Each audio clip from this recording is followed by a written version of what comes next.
Good morning, Fiona Taylor.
I'm about to start the meeting.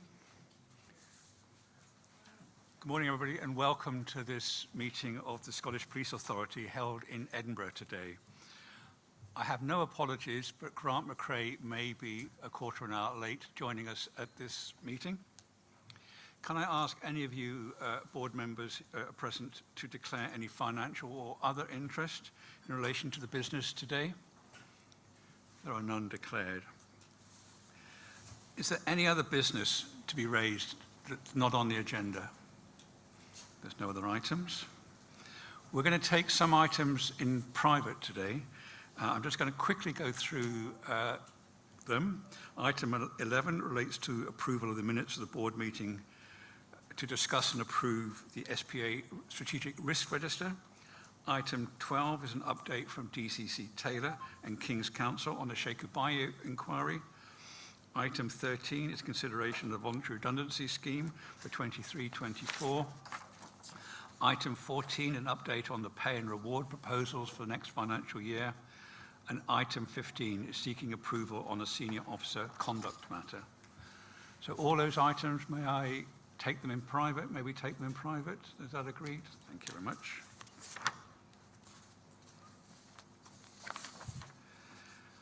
I'm going to move on to the minute of our meeting on the 23rd of February and ask for your approval of that draft minute. If there are no amendments, can I have your approval? Thank you very much. There's one item in the rolling action log. Can I ask that it's proposed for closure? That's an item to invite the British Transport Police at some stage to talk to us as a board, as a key stakeholder. We're going to close that item because they have been invited and accepted. And item 2.3 on decisions since the last authority meeting, there have been no decisions taken via correspondence since the last board meeting.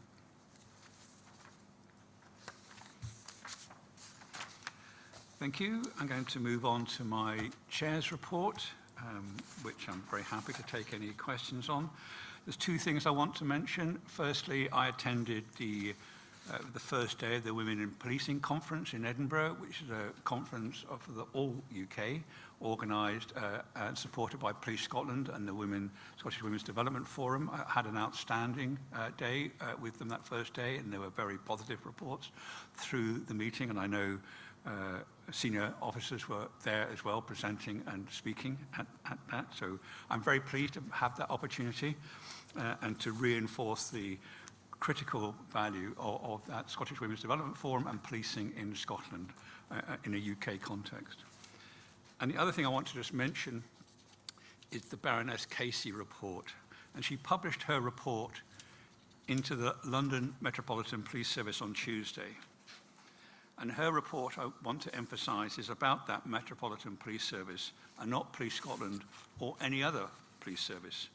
However, in the words of Martin Hewitt, who chairs the National Police Chiefs Council, the Casey report reinforces the urgency of our nationwide police mission to root out unacceptable behaviour and be anti-discrimination of any kind. Baroness Casey wrote in her report the following: a cultural shift is required for the Metropolitan Police to become a reflective and learning organisation which opens its doors and invites criticism, examination, challenge and assurance.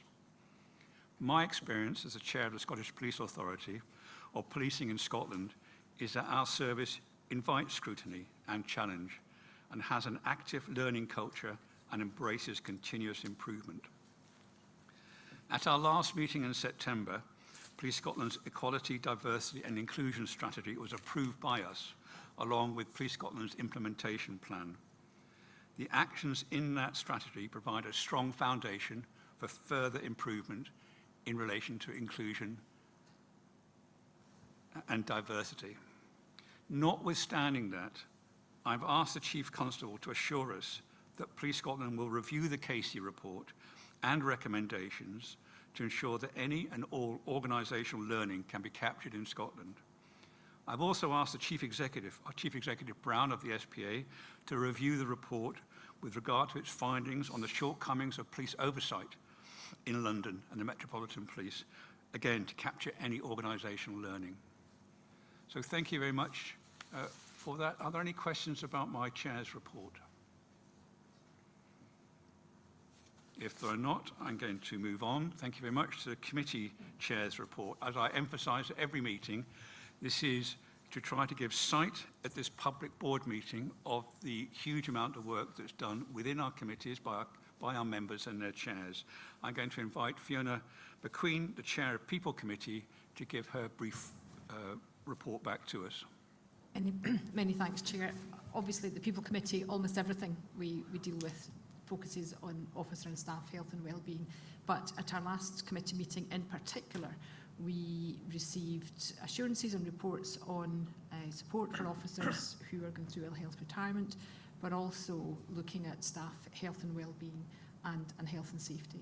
So we had good discussions, that I think real keenness to improve insights into how we can have a confidence that the interventions that are taking place are getting the desired outcome. So continuing work alongside with the colleagues in Police Scotland, for the People Committee, and happy to take questions. Thank you for that report. Are there any questions for the committee chair? If not, can I move on to Katharina Casper, Chair of the Complaints and Conduct Committee. Katharina. Thank you very much, Chair. The committee met on the 1st of March and we considered the quarterly performance reports from Police Scotland, SPA and PERC. We received assurances around some of the movements and data that those were indicating. We also, again, discussed in depth the continuous integrity screening approach that Police Scotland take, and we've asked for an update to be provided to us by June this year. And I think an ongoing focus for the committee remains the organizational learning that can be derived from the trends in complaints and the way the organization manages those. So that continues to be an ongoing focus, and again, we've asked for a substantive report on that as well. Thank you. Thank you. Any questions for the chair of that committee? Thank you very much. Sorry, thank you very much. I'm going to come to Resources Committee and ask Grant McCrae, who's not here, so I'll skip Grant. Thank you very much. I'm going to come to Jane Ryder, Legal Committee. Jane. Sorry. Thank you, Chair. I reported at some length verbally at the board meeting last month, and I'm pleased to report that you now have a formal record of our first open meeting on the 13th of March. And those themes which other committee chairs have outlined of improving insight and organisational learning is absolutely key to this committee. Thank you. Thank you very much. Any questions for the chair of that committee? I'm going to now turn to Alistair Hay. Alistair chairs the Policing and Performance Committee. Alistair. Yes, thank you, Chair. This committee met on the 16th of March. There's 4 main business areas that we covered, which is public confidence and partnership activity, violence against women and girls, the strategy and its connected improvement plan, performance reporting, and we looked at a number of Police Scotland improvement plans on HMICS recommendations. This was a really constructive meeting, and it's really good in terms of performance reporting to see the progress that is being made against the policing priorities and the strategic outcomes. We've seen significant improvement in this reporting and really welcome that. But the area that received a huge amount of attention and discussion will be highlighted later on within today's agenda is the Violence Against Women Strategy and Improvement Plan, and I'll save any comment for that for this item. But I take the report as read, and if there's any questions, I'm happy to answer them. Thank you very much. Are there any questions for Alistair Hay? Now, Grant McCrae is about to take his seat, and he's about to be asked at the same time to report on his committee. I know he's very agile. So when you're ready, Grant, if you can give a brief update on your committee, or do you want to sort of skip that and come back after the Chief? I will give you a couple of minutes. I'll probably give you more than an hour, actually, because I'm going to move on to... The key things from the committee, the financial monitoring report for period 10, the draft budget, which we'll come to later on the agenda. But I think the key thing for us from the year-to-date and forecast position up to 31st March this year was not so much on the revenue side, where there have been a fair amount of movement, and it's a major credit to the finance team for the way they've been able to monitor that amount of expenditure so tightly in the course of a year. It's a major task. But perhaps the focus on the capital expenditure, which is still a bit back-end loaded, and we're intending to have further discussions about how to improve that for the year we're about to go in.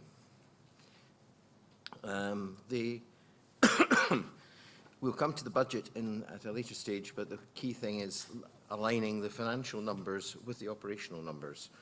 We'll come to that shortly.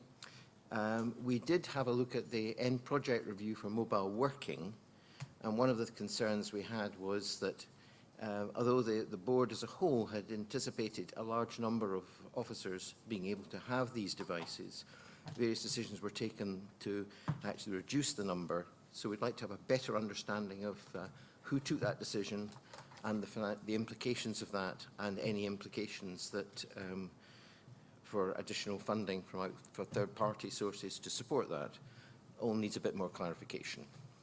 However, on a very positive side, I would say that following a lot of discussion on the estate and police housing generally across the country in remote locations, we were very encouraged to see a very positive development in buying a brand new property in Kirkwall to actually produce a much better starting point instead of having to repair and upgrade very old rundown properties. So the way forward with this new initiative, we think, is a very positive note.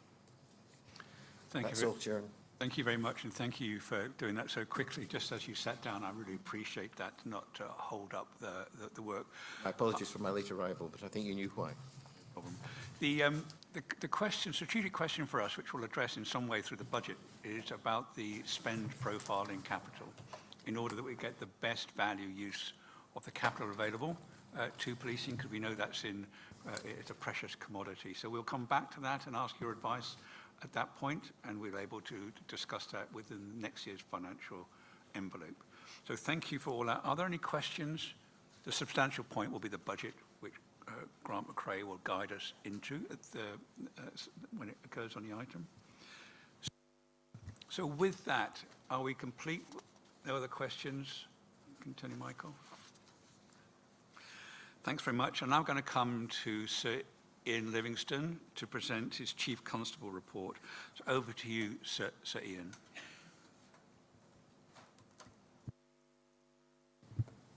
Chair, thank you. And I think you should start by reflecting that this will be the final formal public Scottish Police Authority meeting of 2022-2023, and actually the final meeting before the 10-year anniversary of the Police Service of Scotland arises and occurs. And I had considered doing a period of almost a period of reflection from myself on the 10 years. And as I've said repeatedly, we certainly did not get everything right in the early days and early years, and I was part of that process, and I was part of that senior team at the time. However, Chair, because I had intimated my intention to retire from the police service later this year, I felt it probably more appropriate to wait for later boards before I maybe gave my own perspective on where Police Scotland is, for that matter where the Police Authority is, and where policing, the wider firmament of policing sits in Scottish public life. And in addition to that, I think we've got such critical issues in front of us today, primarily the budget, but my own annual police plan and our strategy for violence against women and girls, that I feel it's important to perhaps defer such an input from myself to a later Police Authority meeting. However, I do think it is important for us to note the fact that the organisation, the governance model that was put in place under the 2012 Act, in terms of it actually being live, being actual, being delivered in all our communities, and dealing with the complexities and challenges of policing. We're now almost 10 years into that period. And in my view, Chair, just in general terms, if I can make some general remarks, maybe rather than some of the more specific comments that I may make in a number of the meetings ahead. In my view, Chair, Police Scotland is undoubtedly now an organisation that has shared values and has high levels of consistent operational competence. The service improvements that have been achieved in the 10 years of transformation, I think truly are unprecedented across the public sector in the United Kingdom. The Police Service of Scotland now delivers effective, integrated, consistent, better value policing for the public that we serve, and at significantly lower costs than legacy arrangements. Now, my written report, my comments today, indeed all of the agenda of today's meeting, which, as I've already outlined, includes our budget for the year ahead, our response to violence against women and girls, and my annual plan for policing. All of that, all of these items and issues underline, in my mind, the growing and increasingly complex community and personal need that comes and falls upon policing. And our response to that need is all done within the context of the hugely challenging financial pressures of high inflation and the cost of living crisis that is faced by all our citizens and certainly by all public services.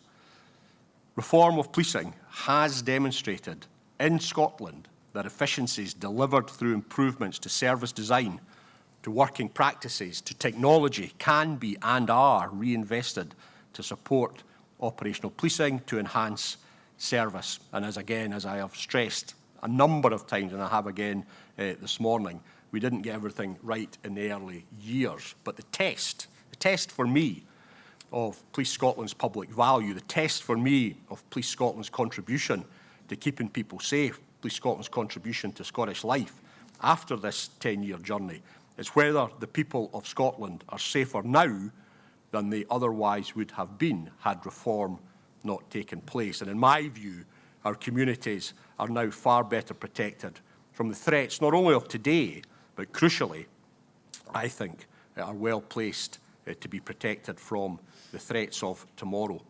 Now, turning to my written report, I outline Police Scotland's response in respect of a number of serious crimes, a number of homicides, with accused persons identified and arrested in all of the cases. I've consistently stressed at this forum and elsewhere that our response to murders and our exceptionally high detections is an area where the establishment of our single national service has driven the high levels of consistent operational competence I mentioned earlier, underpinned always by compassion as we respond to tragedies for individuals, for families, for local communities. And, of course,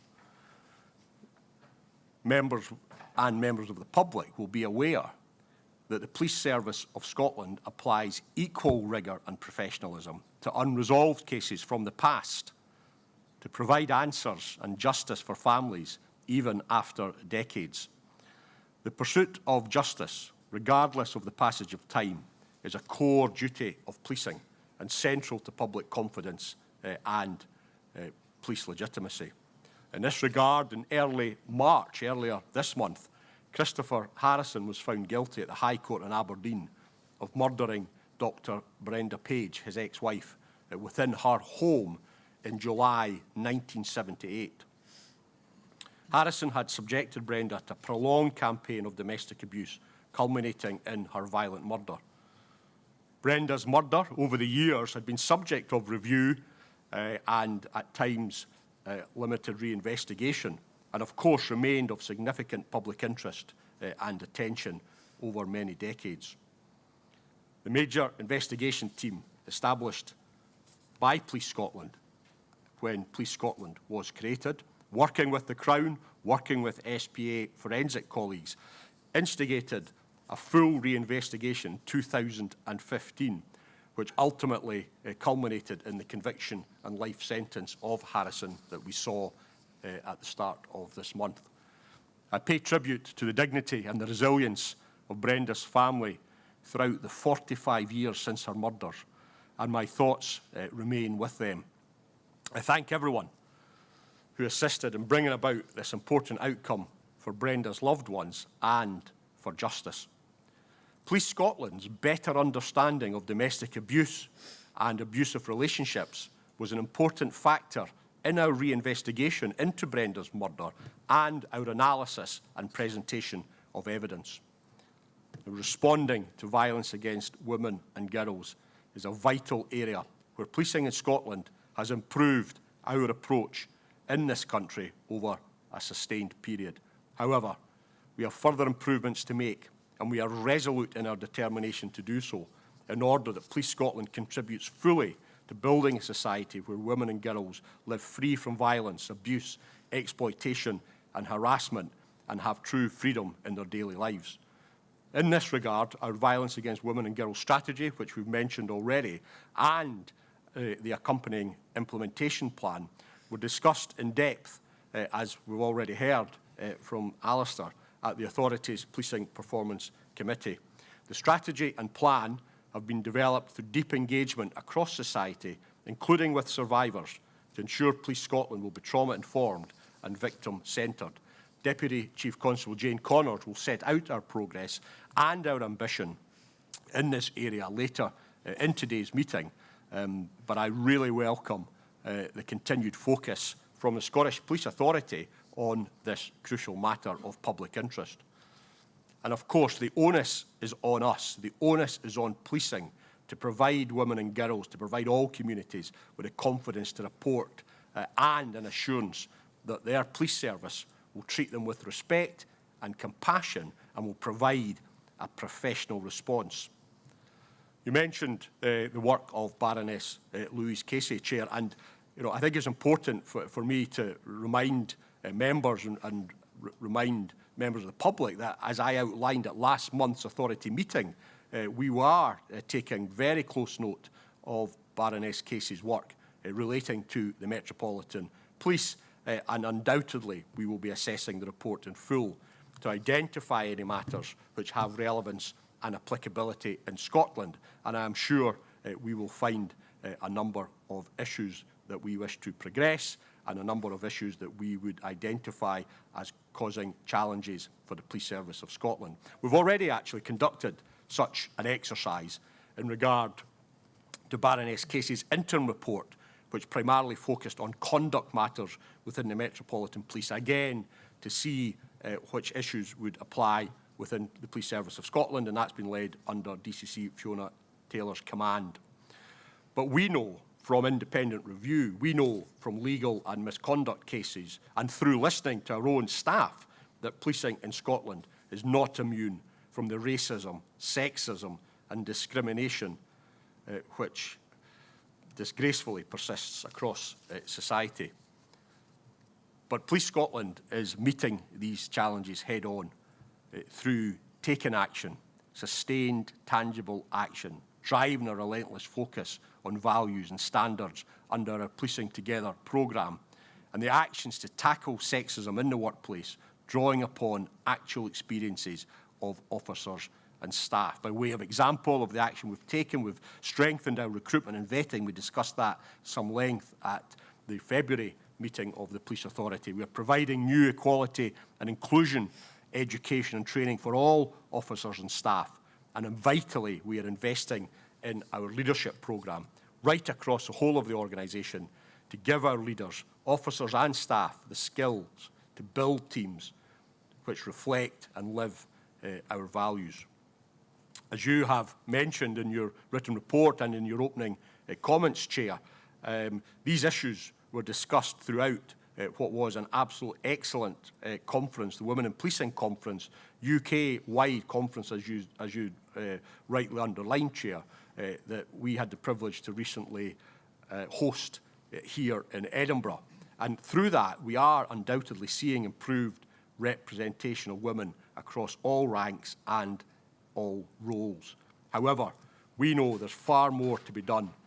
There are no quick fixes for long-established disadvantage and injustice. A whole organisation effort driven with genuine commitment, dogged persistence and real energy is required. We must continually listen to understand whether change is taking effect, and we will take action when necessary. That is why I have appointed a dedicated chief officer to lead in this area.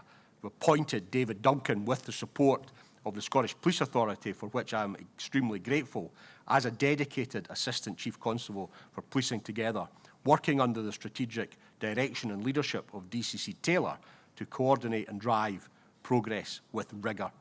And I am grateful for the ongoing support, the ongoing scrutiny of the Scottish Police Authority in this key area throughout my time as Chief Constable.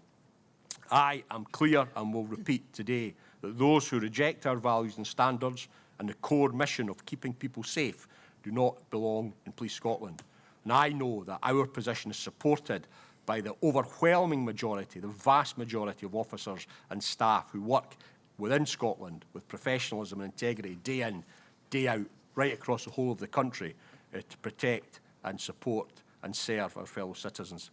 Policing Together will remain a key focus, and we will continue to take close note of recommendations and developments that inform us that may emanate from any reviews and inspections in Scotland, in other jurisdictions such as Baroness Casey's work, and actually across other sectors of life.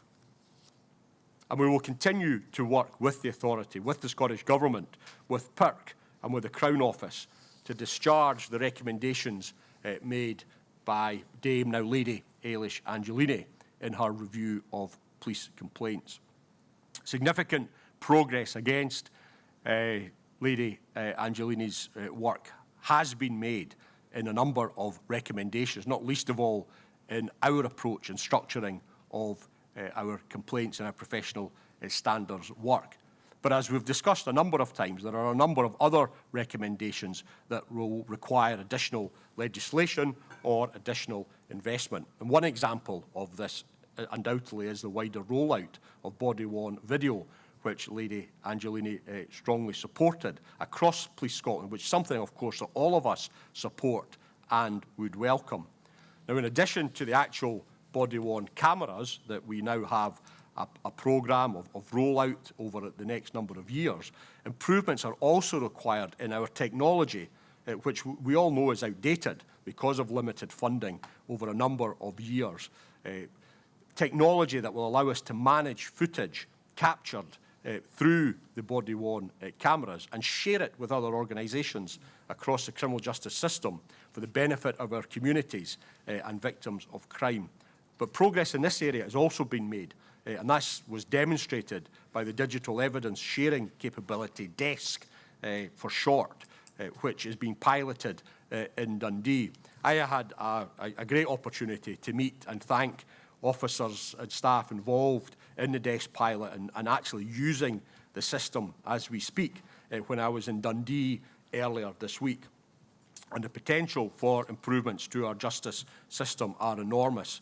We will continue to develop our plans for body-worn video to ensure that we deliver as many of the benefits as this important piece of equipment will allow.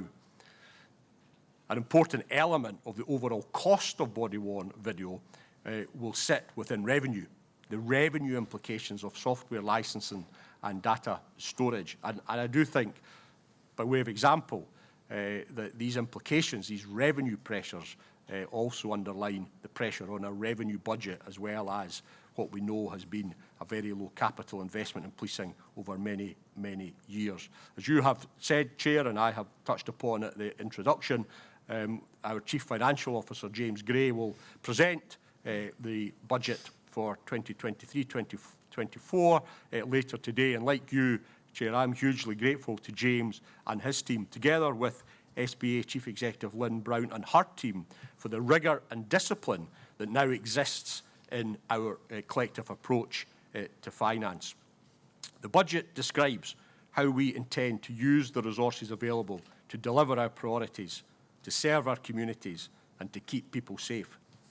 As Chief Constable, I have a public duty to be clear with the authority, with our officers and staff, and with the public who we serve, about my assessment of the implications of our funding settlement and the implications for Police Scotland.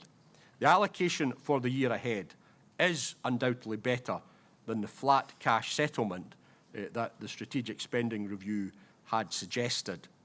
This, I believe, is recognition of the improvements, the reforms and the related savings already made by policing in Scotland.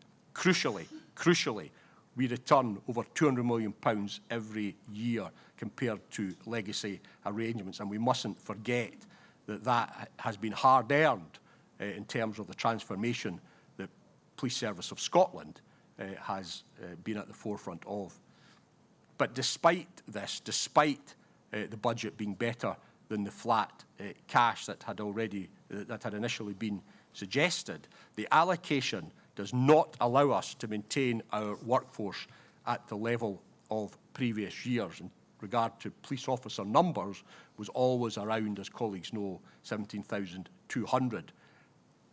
Doesn't allow us to maintain that level of police officer capacity, while at the same time to make a pay award in the coming financial year. So as a result, hard choices are being taken to refine our service so that we prioritise and maintain operational policing.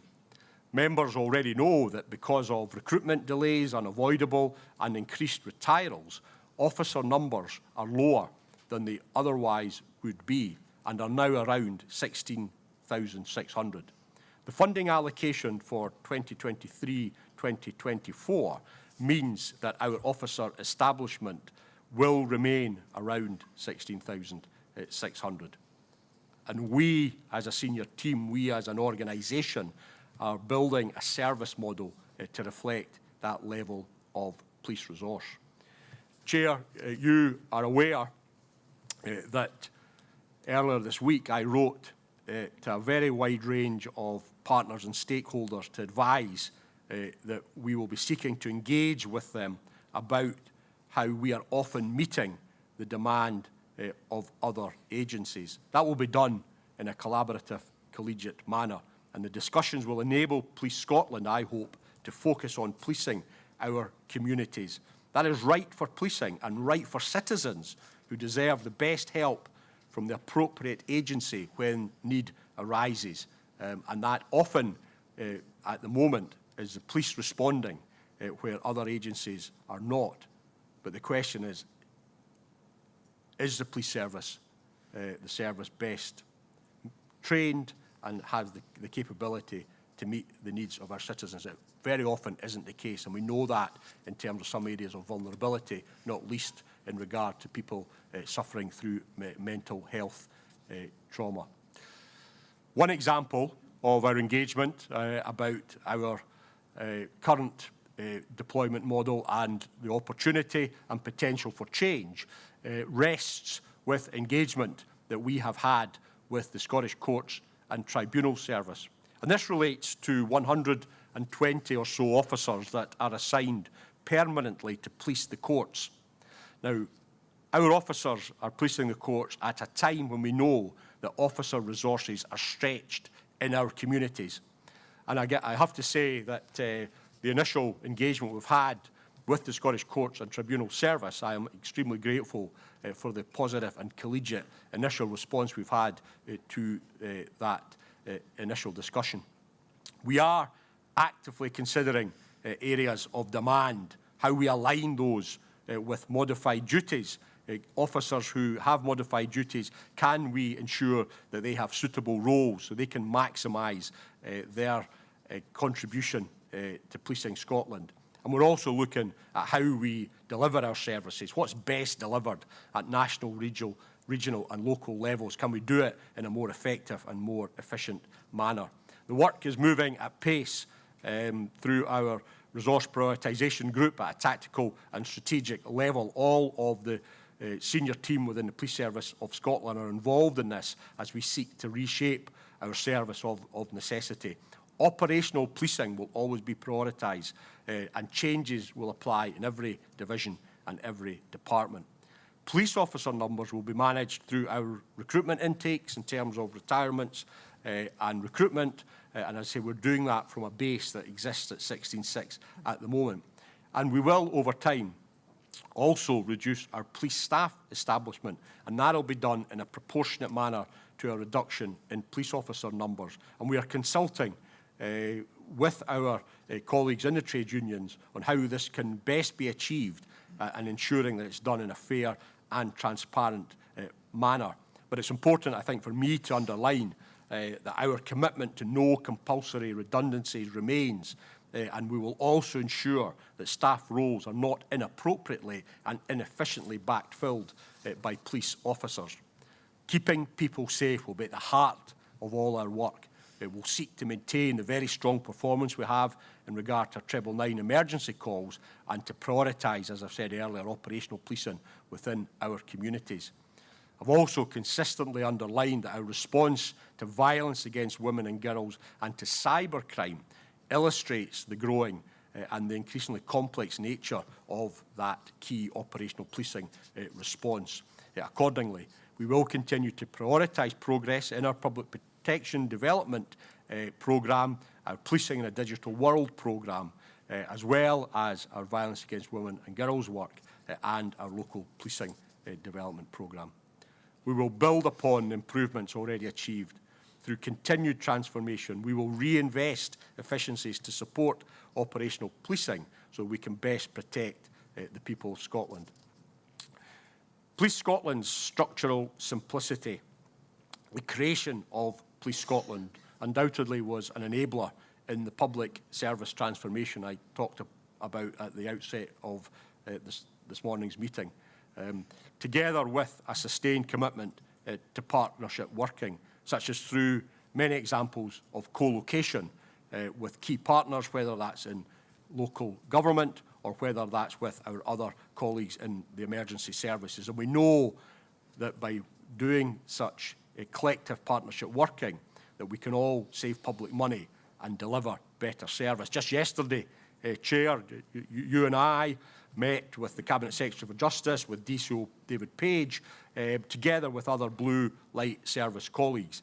And although we have seen a number of collaborative achievements, I think it was a point that you made, Chair, about the number of co-located areas that the Police Service of Scotland and the Scottish Fire and Rescue Service already have and continue to seek to grow, we do know that there are further and greater opportunities to work together. And driving this progress with energy, with rigour, with commitment, with discipline will be key to meeting our ambitious police plan and our strategic intent to continue to further develop the Police Service of Scotland after this initial 10-year period.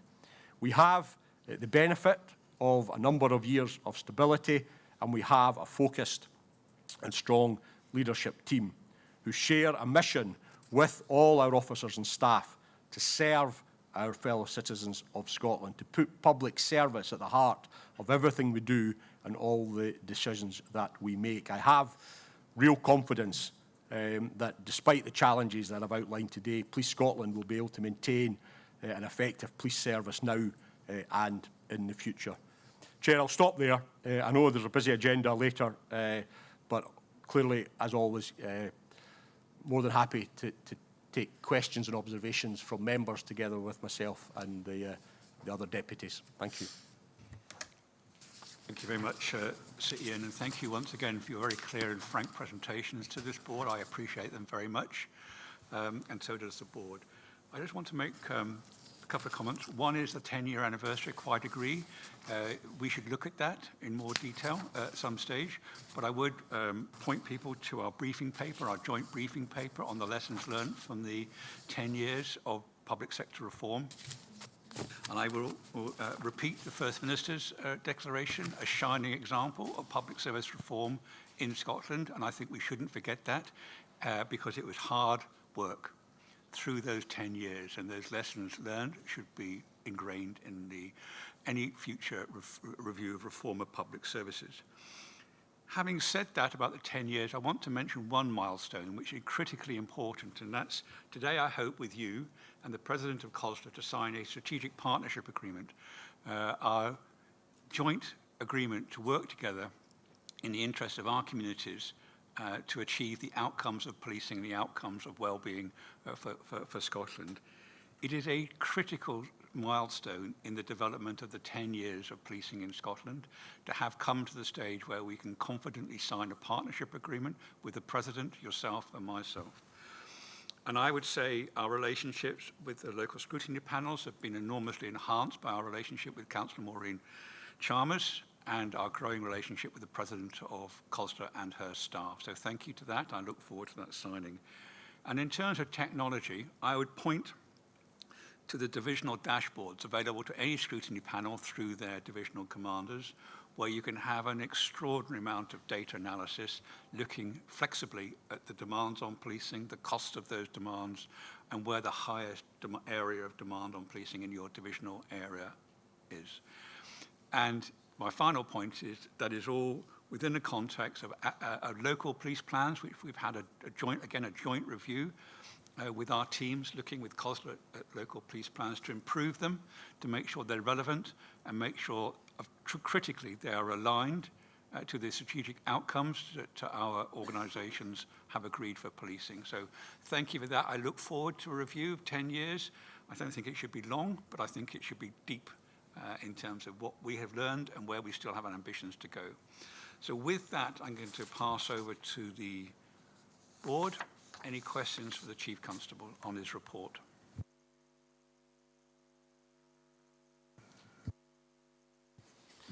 Thank you, and thank you for your report, Sir Ian. My question is about the investigation into the murder, of Brenda Page, and you alluded to the fact it's almost 45 years since the crime happened, and then securing the conviction a few weeks back. And I wonder if you can give us a little bit more detail into the complexity of that investigation. I'm particularly keen to hear, and we've got Fiona Douglas here, the role of forensic sciences in securing a conviction. Thanks for your question, Paul. I think the creation of the Police Service of Scotland, where we're getting dedicated murder investigators and that's in essence what our major investigation team is, was a really significant step forward. You maybe heard me say in the past about the advantage of a single police service of Scotland allows us to build capabilities that didn't always exist in all parts of the country in terms of a level of consistency and in terms of a level of quality. The analogy I've often used in my mind is the health analogy, where you provide primary care. That's through your GP, through your community-based officers, your response officers, your health visitors, and they're embedded in every community. They're on the metaphoric corner of every street and village in Scotland. But once the atypical happens, once your mother gets murdered or your child gets cancer, that localism is actually less important than competence. And building that competence so that we've got secondary and tertiary support mechanisms, secondary and tertiary interventions, was a key principle of the Police Service of Scotland, to provide equity of access for specialisms, regardless where that level of harm may result. And I think that 10 years in, that remains a significant achievement for policing in Scotland, and every citizen and every community should support that and welcome that. And that is reflected in the fact that, you know, over 560 murders have been committed since Police Scotland came into being in 2013, and only one lies undetected, as I've said a number of times. Internationally, quite a phenomenal fact. Now, in addition to that, in addition to addressing the homicides, the murders, the critical incidents, the significant complex criminal investigations that arise, we've also had, through a model and a process of homicide governance, to allow us to actually look back in the past. When Police Scotland came into being, there was complete inconsistency across the legacy structures, complete inconsistency with their relationship with the Crown Office and Procurator Fiscal Service about what is unsolved, what has been reported, what productions exist, where are the documents. A vital exercise was done in terms of reconciliation. Malcolm Graham was heavily involved as the Assistant Chief Constable at that time. I was involved as the Deputy Chief Constable for crime at that time. And we now had an understanding, a shared understanding nationally, of some of the unresolved cases from the past. And that then allowed an assessment to be made of what could be taken forward. And we've seen that through convictions in terms of the murder of Rennie McCrae and her son. And the latest example of that clearly vests with the case of Brenda Page, where rigour, assessment, working closely with our colleagues in forensic science. All of these issues, when I talk about major crime, are aligned very closely with the work that Fiona and her team do. In terms of the Brenda Page case itself, and excuse the length of my reply there, but it's such an important matter, I think, that you raised, Paul, about where, you know, the criticality in terms of police legitimacy and public confidence in how you deal with criminal death. I think it's crucial, and I do think it's something that we should not overlook, the ability and the competence and the increased professional and ethical excellence in this area that the Police Service of Scotland has allowed. But Malcolm, I don't know if you wish to add a little bit more on the Dr. Page case. Yeah, but very quickly, just to add to what you've said, Sir Ian, the complexity of dealing with a legacy case goes beyond our now professional, you know, national, as the Chief has said, highly sort of standardised response to critical incidents and major inquiries, because you're also dealing with having to process an investigation that was done to a very different standard in the day that the crime happened, and that adds a level of complexity that goes beyond what your initial response might be. So you're reinvestigating everything that has been done from scratch, but you're also having to deal with all the consequences of the legacy investigation and where that has sat.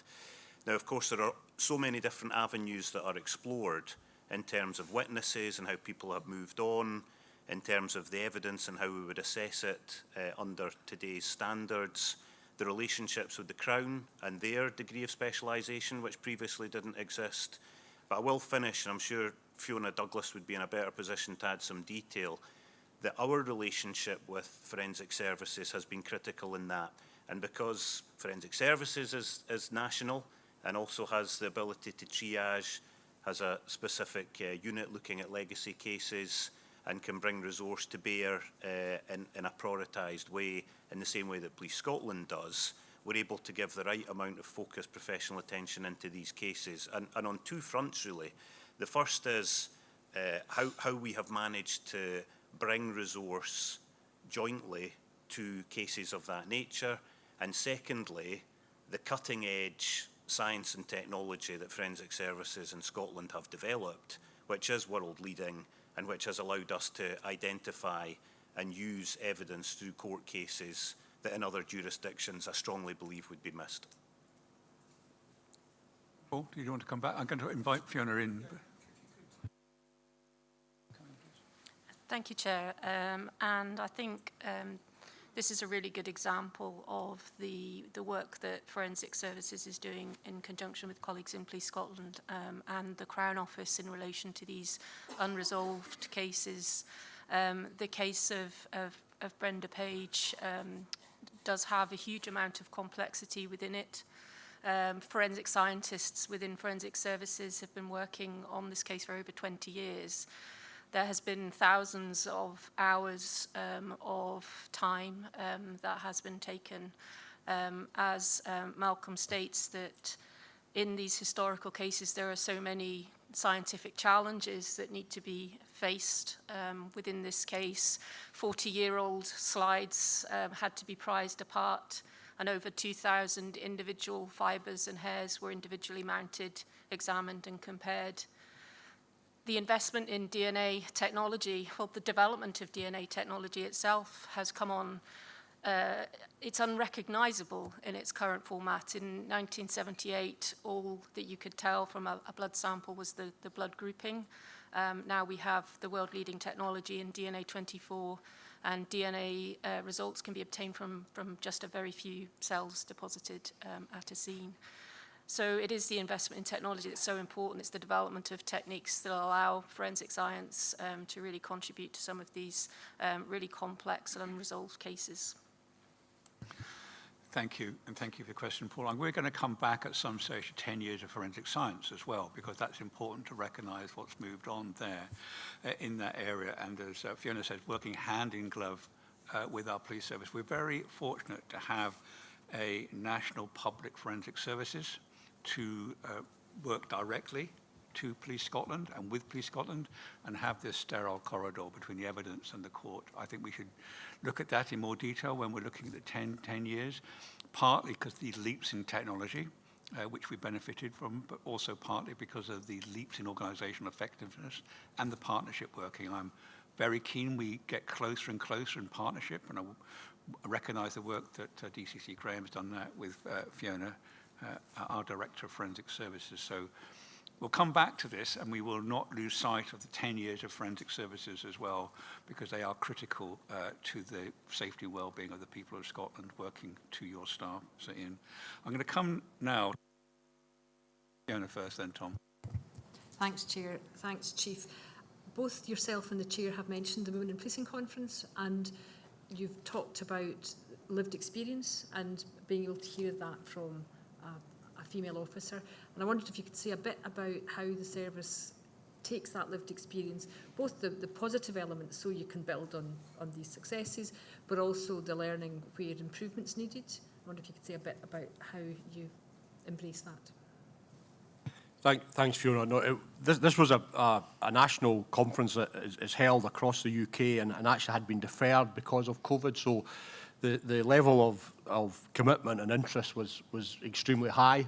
You know, there was strong support from the authority, and I know that Jane had attended and the chair had attended as well. And clearly, Police Scotland were represented there, but it was an opportunity to look, you know, at national and international best practice. And it was also an opportunity for us in Police Scotland to talk about very, very openly, I think, about the challenges that we face and continue to face. But as I said in my comments, the fact that we're looking them straight in the eye, because we do think that how we respond to women and girls within society, within our communities, has an impact on how we deal with women in the police service, and how women's experience in the police service and their opportunities has an impact upon the service that we deliver. So we know that connection is very, very close And in that regard, you know, that's why, while Deb Connors is leading on our violence against women and girls strategy, DCC Graham is leading in terms of the tackling misogyny in the internal within the Police Service of Scotland, where that lived experience, where that feedback is taken. So it informs what we're doing internally, it also informs our wider work. And that work that Malcolm is doing is part of the wider Policing Together work that Fiona is leading. So the commitment of the, you know, all of us, all 5 of us here and all the senior team to this area is really quite significant. And it is informing us, as I said, not only in how we deliver services to the public, but actually how we build our own organisation. Because, you know, I've said it a number of times, we can't treat our own organisation with justice, with fairness, and look after their well-being and make sure that they are being nurtured and developed. If we're not doing that internally, we're not going to be able to then be doing it in the communities that we're here to serve. So it's a very, very active area of work and commitment. And as I said, it requires that perseverance, that relentless focus. But the conference itself was still an excellent opportunity to pause, to bring together. And actually what I took from it was a lot of feedback from other officers across the United Kingdom that, you know, they sensed the kind of authenticity of what Police Scotland were doing in this area in terms of our absolute commitment. Myself, Jane, Malcolm, Fiona, we were all present and contributed to it. Thank you very much. Next I have Tom, then Alistair. Tom Halpin first. Thank you, Chief Constable. We talked about the choices and the changes that have to be made, and I absolutely commend. We see it in the committees, but apart from the pressures and prioritisation, there is still investment, there's still growth in specialist areas. I'm thinking of forensic services, I'm thinking of cyber, etc. So those are really difficult choices that have to be made. But the ugly reality of what you've described today is that to meet a balanced budget and all the rest of it is a downsizing of a quick calculation of about 3.5% in the workforce. So those choices that are made are very difficult and can be unpalatable. And you've talked about police officers being in the courts where they traditionally have been, but are they a more palatable choice than taking away officers from communities? And so how you make those choices is of great interest to me. You also touched on blue light collaboration. And if I think of specialisms like officers on policing on water in boats, we've seen, you'd say, well, there's other services do that, but you only look at the recent incidents in the Clyde and docks here in Edinburgh in recent days. Those are choices that are not without their own complexities. So my question comes down to 2 areas: is how do you make those unpalatable choices? How is there a thoughts towards a system around this that we do it in partnership? And where are we with blue light collaboration? Because if we need boats in the water, those are significant investments for policing, but those are the same incidents that are being attended by other services, that maybe those shared services offer a real opportunity to maintain the numbers in our communities for the police force that the police service that we're so proud of in the last 10 years. 3.5% reduction is significant. Tom, thanks for that. And I'll take your question on blue light collaboration first and really welcome that, actually, really almost welcome that challenge, because undoubtedly the focus, rightly through DCO Page's leadership, is on corporate support functions and services, from estates, from legal services. You can imagine that there's an opportunity between the capabilities that the fire service have in corporate support and the capabilities that the Police Service of Scotland and the SBA has in this area. And a very positive meeting I felt yesterday, real momentum from the Scottish Government, from the Cabinet Secretary about our work in this area. But the operational alignment as well is another area that I don't think we should forget. I think we discussed, Chair, I think you were identified that we already had over 50 co-located. If you look across the whole of Scotland, where fire service and ourselves have shared premises, shared deployment bases, but actually looking at some of those specialisms and having an operational element of that blue light work that we're taking forward, I think is something that we undoubtedly will look at, because there is an opportunity for efficiency and making sure, crucially, that the police, the people of Scotland still have that capability, because we need it. Exactly as you say, we saw it yesterday, and it was dry dock in Leith, but there were still movements around that. There was access. There was people coming from other emergency services, and we certainly saw our marine unit and with a tragedy in the Clyde recently, where with the loss of 2 individuals. In terms of our approach to it, as I said earlier, we really have a structured, our approach this is to these challenges and efficiencies and prioritisation. First thing I would say is that no part of the organisation is immune to it.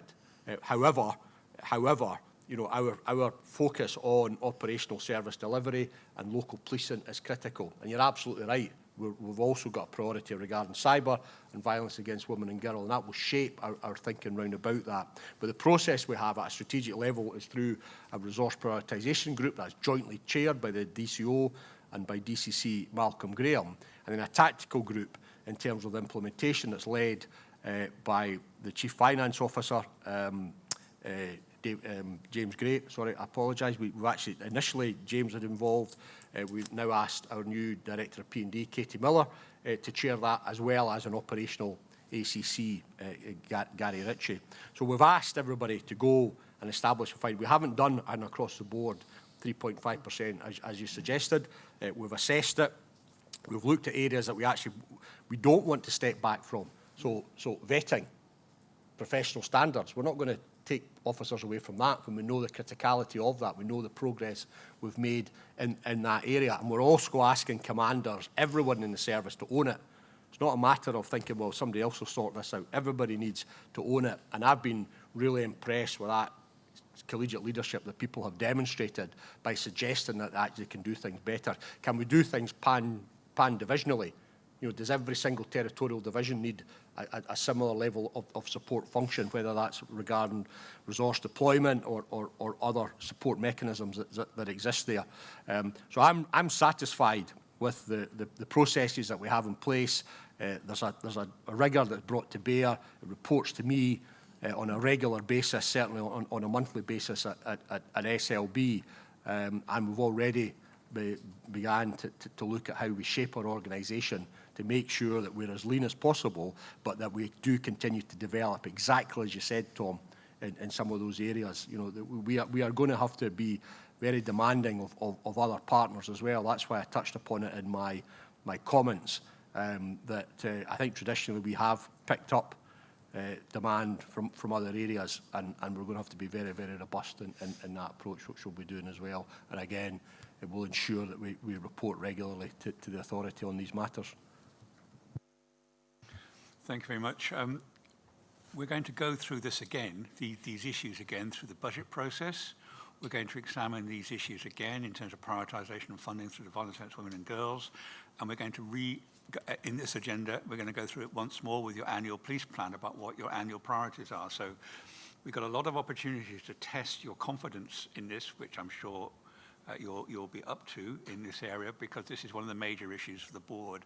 Not just do we have a balanced budget, which is a great achievement, we'll come to that, but what's the operational impact of that, and where do your decisions lie about the prioritisation of your resource? So we're going to come back to that in more detail in other aspects of our agenda. So can I move on to Alistair and then Katerina? Thank you, Chair, and thank you, Sir Ian. Really welcome this report. I think, as always, it gives us a great insight into the breadth, the depth and the complexity of the work that Police Scotland undertakes on behalf of the communities that it serves. I've just note your comment on 10 years. It seems in many ways a lot shorter than that, and in other ways a lot longer than that. But I do not underestimate the sheer hard work and determination within Police Scotland, supported by others, to get the organisation to the point it is in today. But what we have to do is build on that going forward. And in this report you have highlighted a number of the challenges, and as the Chair just mentioned, we'll get an opportunity to discuss these in a little bit more depth as we progress through the agenda. But what I wanted to specifically ask you about is, you've highlighted the ongoing recruitment within Police Scotland, welcoming 190 new officers into the service, And you've also highlighted the police officers' promotions and also police staff promotions. Significant numbers there as well, 305 promotions, and that's really good to see. So these new recruits and those promoted, these are the people that are going to lead the future and build on the legacy that's been created. So I'd just like your thoughts on how they will be supported in their new roles and how they will be enabled to make this future that's needed a reality. Alistair, thanks very much for that. I mean, the reason I included it in the report is that I just see these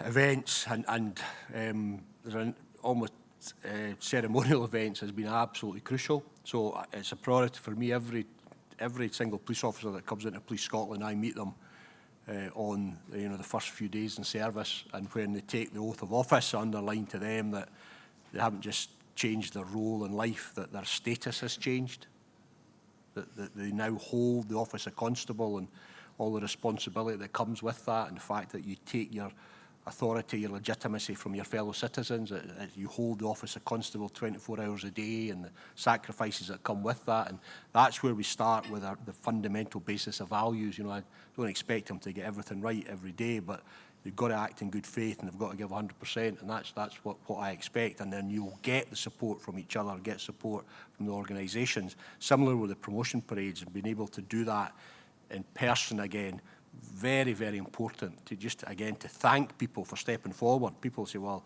that's great, you've got a promotion, it's a new role, and potentially a salary increase, but actually it needs a bit of courage to do that, because people can be disorientated in that new role. So I do thank people for doing that, as well as congratulate them, but also underline that they're not alone, that they're there to be supported, and encourage people to have a bit of humility in that leadership role. And I don't know, I'm not sure, what do you think? These are good behaviours. You don't have to be this omnicompetent leader, and actually to encourage that engagement and support and nurturing approach. So both in terms of our new recruits and our newly promoted officers, this is part of our investment in our people that, again, I've said traditionally we didn't do enough of in the early years, and this is where the work that Dep Taylor's leading in terms of Your Leadership Matters is just so crucial. Again, I'm really grateful for the support of the Scottish Police Authority, because it was such an important plank in our development to support our own people and maintain them. But Fiona, I don't know if you want to say a little bit more on the YLM work, because it really is central, Alistair, as you identify. Thanks, Chief. Thanks, Alistair. I think the Chief has probably stolen most of my best lines, as is always a danger as one of our deputies. But I can't emphasise enough the importance of the Your Leadership Matters programme, which we will roll out across the organisation at the start of the next financial year. It's a fundamental pillar of our Policing Together commitment, because if we don't actually support our first and second line managers, to give them the tools, to give them the confidence, to give them the support actually to actively and effectively, and as the Chief said, lead our people with humility, in a values-based way, understand how to lead collaboratively, understand how to have those difficult conversations at an early stage with some of their people, which again very much feeds back into the our absolute imperative around creating a culture where everybody is treated with courtesy and respect. If we don't do that, then we're potentially losing a generation of leaders. We have now the opportunity to do that. As I say, we will reinvigorate, we will roll out Your Leadership Matters again starting next month. We will start with the re-engagement of the top 250 leaders in our organisation who've already had exposure to Your Leadership Matters. That was back in 2021. So we'll speak to those superintendents, chief superintendents, police staff equivalent across Police Scotland, the SPA, Forensic Science, just to remind them of our values, to remind them of their job as leaders, to remind them of the necessity for them to step forward, to set an example, to lead actively and to lead, as I say, very much in a values-based way. We will then roll that out into our sort of the 400 or so chief inspectors and police staff equivalents slightly later on in the summer. And then the massive push for us will be later on this year, Alistair, where we start to engage, and we're still in the process of developing the best possible programme that we can with partners and with Katie's team. We will then engage with 5,000 first and second line managers, 5,000 sergeants and inspectors. And again, it will be about leading in a values-based way, leading collaboratively. The chair has talked about, we would never operate as an organisation in isolation. We have to work collaboratively across the organisation, but also with partners. And that understanding of an ability to deliver our equality, diversity and inclusion ambition is absolutely fundamental for our frontline leaders. Now, again, the other element to that, and we've talked, Tom mentioned the issues around the reduction in the workforce in the service. Actually, this isn't entirely altruistic, because if we don't value our people, if we don't give them the leadership, if we don't give them the support, if we don't encourage them to reach their potential, then actually we're not only doing ourselves a disservice, but we're doing the people of Scotland a disservice as well. Because if there is any dissonance between how an individual, and this comes back to the Chief's earlier comments about sexism and misogyny, or indeed racism or homophobia, if there is that dissonance between how an individual feels that they are treated by their sergeant or inspector within their organisation, it makes it so much more difficult for them to go out and deliver a policing service in line with our values, and to deliver what our people want to deliver and what we ask of them. So it's really, it's fundamentally important. It's not, Your Leadership Matters does not operate in a void or a vacuum. It's not in isolation. It's absolutely integrated with the broader Policing Together initiative. Thank you very much. I'm going to take two more questions. Katharina Casper and Jane Ryder. Thank you very much, Katharina. Thank you very much, Chair. It's actually two very, very brief observations, if I may, rather than strictly speaking questions. So I notice in the Tackling Crime in the Digital Age, Chief Constable, you mentioned that the interaction that Police Scotland had with Children's Hearings Scotland panel members to talk about the experience of young people in the digital age. And that actually triggered a bit of a thought, because as the chair of Children's Hearing Scotland, I recently had the opportunity to attend a development event in West Dunbartonshire, where we had the privilege of having Kirsty Giles, who is a national project manager with the Violence Reduction Unit, talk to panel members about adverse childhood experiences and trauma. And that was absolutely fascinating. But I also had the opportunity to interact with Kirsty and just to learn more about the Violence Reduction Unit and the work, that really important preventative work that they do in trying to pull young people out of a really downward spiral where they come into conflict with the law. So that preventative work, I think, is absolutely amazing. And I just really wanted to note that and really commend that. So that's my first brief point. And the second point is on the Women in Policing conference that I know Fiona has already asked about now. I had, again, the opportunity to attend most of the conference. And there was probably three things that, that I sort of took away from that. That, yes, challenges do exist. The second one is that, based on the contributions from Police Scotland, from yourself, Sir Ian, but also from members of your senior team and other members of Police Scotland, I think it's very difficult to say that Police Scotland isn't taking the challenges very seriously and just the effort that goes into tackling those challenges. But I think the third takeaway for me was very much that, and I had the chance to interact with people throughout those 3 days, and also observe just how committed and how vested those women were in their career in policing, and how fulfilling they found, they found that job to be. So, and I think that's just a really important counterpoint to the negative kind of perception that it is all doom and gloom, because that certainly wasn't the overarching message for me. And I walked away after those 3 days feeling really, really quite uplifted that, yes, there's challenges, but there is the will and there is the way ahead. So I just wanted to make that comment as well. Thank you. Katrina, thank you for that, and I think you're right to do that. I think you're right to stress the optimism and all the fundamental strengths that exist. There are issues, but as I've said repeatedly, we look them in the eye and we deal with them, but we keep moving in the right direction. And the strength of the organisation undoubtedly are the people that are within it, and we continue to be able to attract from all across society. I think there was coverage earlier in the week or last week in the media about Police Scotland being one of the most diverse organisations in the whole of the country, and we are really committed to that. Because as Fiona said, it's the right thing to do ethically, but actually it's the right thing for us to do professionally to make the service as good as it can be. So I'm grateful, very grateful for your support and your engagement with the conference. Thank you very much. Jane Ryder. Thank you, Chair. I think most of my points have already been made by my colleagues. So just actually on that final point, I did attend the Women in Policing conference, and what a positive experience that was, including Malcolm Graham's presentation to the meeting, and the feedback from that and from all of the discussion and the interaction was hugely positive. Thank you. Thank you very much. I think that concludes our questions to you, Chief Constable. Just want to raise this issue of the policing together. I think that's a critical programme of work.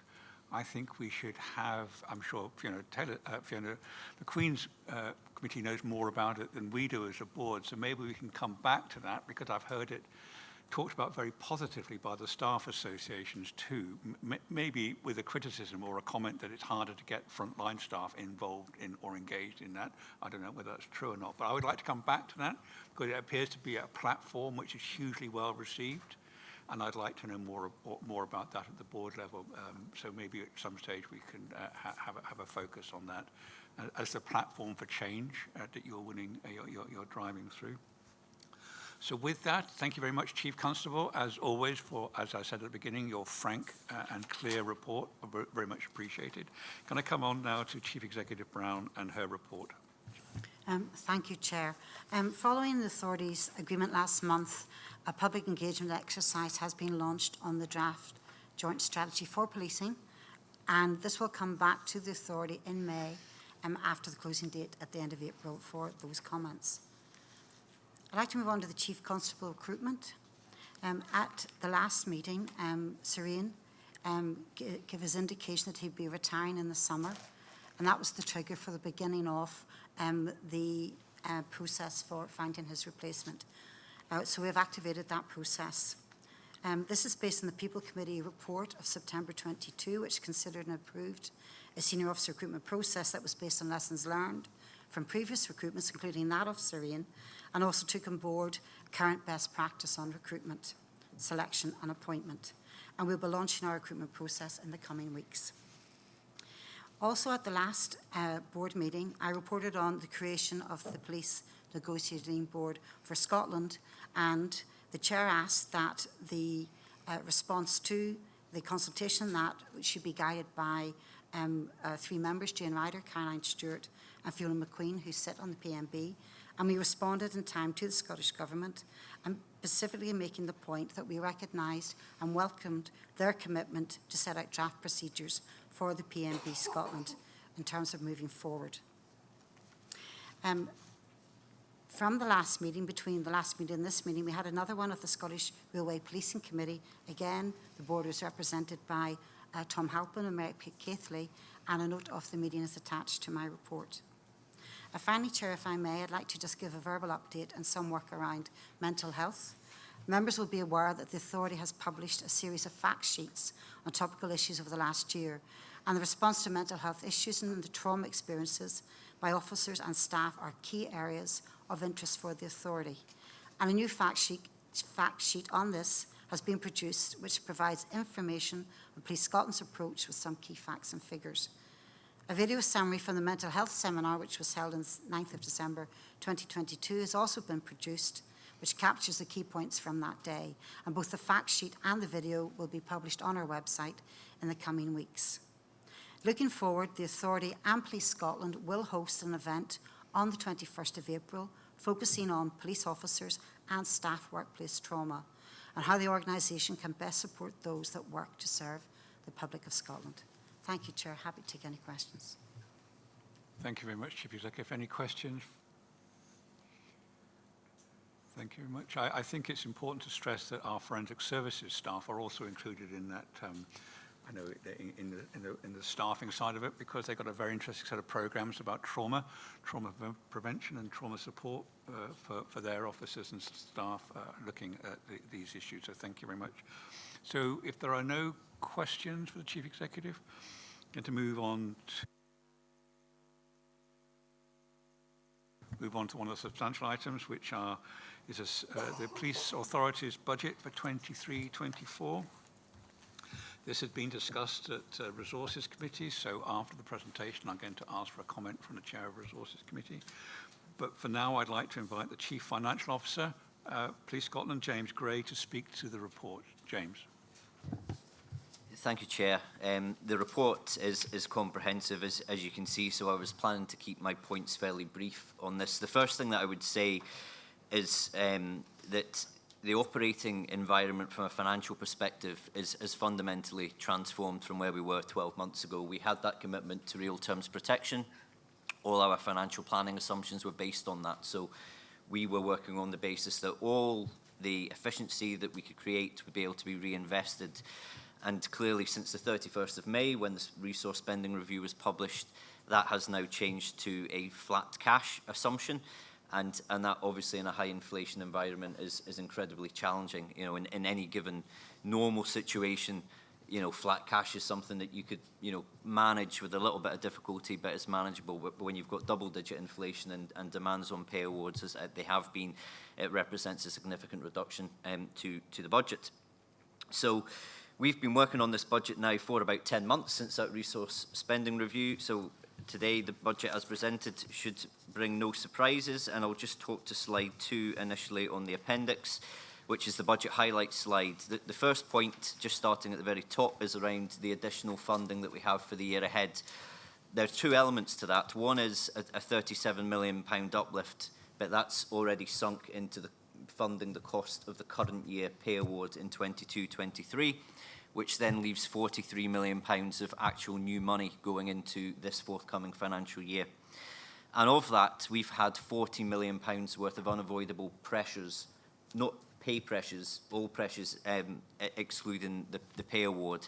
And that, in essence, uses the bulk, almost all of that additional funding that we've got this year, and that's before we address the issue around pay award.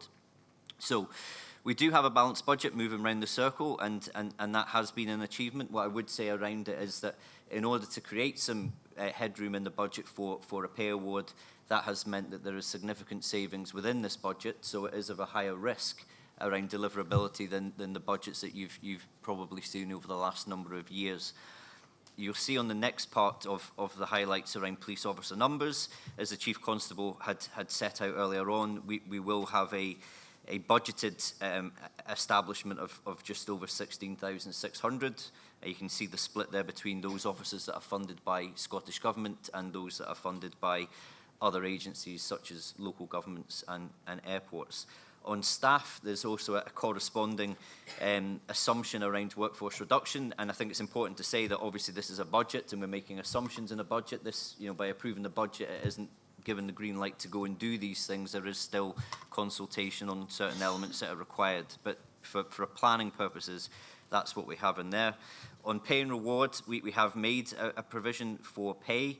It's been looking at the Scottish Government's Fair Work guidance as a basis for trying to develop a rationale for pay award, and that figure has been included within the budget. There are a number of bits of additional funding around the bottom there that you can see. Money for courts recovery that we're expecting to receive in year. The money associated with the transfer of post-mortem toxicology services from Glasgow University that took place earlier in this financial year. And then finally on investment on the left-hand side, on reform, the reform allocation has been baselined. So whereas in the past, the 25 million reform money that was allocated for policing was held by Scottish Government, and we had to bid for that money to be released. That's no longer the case. That money has now been transferred into our core budget, albeit it's been reduced from 25 million to £20 million for the forthcoming year. And then finally on capital, we have an allocation of 53 million when you factor in a number of capital receipts that we would expect to get from asset sales. And that represents a flat cash position. And again, in an environment where inflation is still double digit, it does represent a significant real terms reduction in our investment capability. So as an example of that, whilst we are backloading capital, and Grant was right in his comments earlier on, that's something that we need to continue to work on and improve upon. This is actually the first year whereby we have had to defer spending in March on capital because we haven't had the budget, the pressure is coming through. So whilst a lot of money is being spent in March, we've not been able to get all the things that we wanted, so that will mean a bigger spend coming through in the first quarter of next year. And again, the proposal with capital, as was the case with this year, is that we would progress with all of the priority spend areas, and that is a larger number than there is available resources, so therefore we over-allocate, but during the course of the year we manage that back, just as we're doing right now at the end of this year, and as I say, that's resulting in money almost, you know, committed into the first part of next year. And if that trend continues, then, you know, we will very quickly get into that situation where we are starting to feel a real pinch around investment. So the only other couple of slides I was looking to speak to in this pack was slide 19. That's the one that sets out the savings in the budget, and it was just to make a couple of comments on that. You can see there's a risk assessment on there, one around financial deliverability and one on operational risk. And the Chief Constable's already spoken a bit around the operational implications of the reduction in capacity that the organisation will have as a consequence of this budget. And we're setting that out there in the operational risk section around the workforce savings. But from a financial deliverability perspective, overall on workforce, we would say we're somewhere around about amber at the moment around deliverability, ranging from police staff. We're still showing as red because we've still got plans to develop and consultation that still needs to be done with trade unions, through to the police officer numbers where the Chief Constable spoke about the model of matching off the retirements and resignations versus the intakes to maintain that 16,600. The only other ones I would mention on this slide in the non-pay section, which is towards the bottom, is property repairs, and just to point out that that is in there as a non-recurring saving item for the year ahead, because it is not sustainable to continue to not do repairs and maintenance other than your statutory health and safety. So that's something we are aware of, that we will need to look at that, and there are plans in place to look at the overall size of the estate and potentially look to see if there's further opportunities for reduction through sharing with partners, as had previously been mentioned in the meeting today. Finally, on slide 25, I would just highlight that this would normally be our threats and opportunities slide. At the moment, it's very much geared towards the threat side of things. So again, just highlighting the kind of higher element of risk associated with the delivery of this budget. That said, we wouldn't be presenting this budget. I wouldn't be presenting this budget to you today if I didn't think it was realistic. It's realistic. We have good management of the budget. We can control it. We've got levers that we can pull. But I'm just highlighting the fact that this year will be, as you would probably expect, more challenging than potentially we've seen in some of the years gone by. But that's all I was going to say by way of introduction, Chair, but happy to take any questions. Thank you. Thank you very much. And I'm going to just turn to Grant McRae, who's overseen the consideration of the budget in detail through his committee. So Grant, would you give us the benefit of your committee's insights? Thank you, Chair. The Resources Committee examined the draft budget at some length, questioning assumptions, risks and threats. We also sought clarity across a number of areas, individual lines in the budget. Although it's balanced, as already mentioned by James Gray, it will provide a number of challenges, and it will provide significant implications for delivery at divisional level.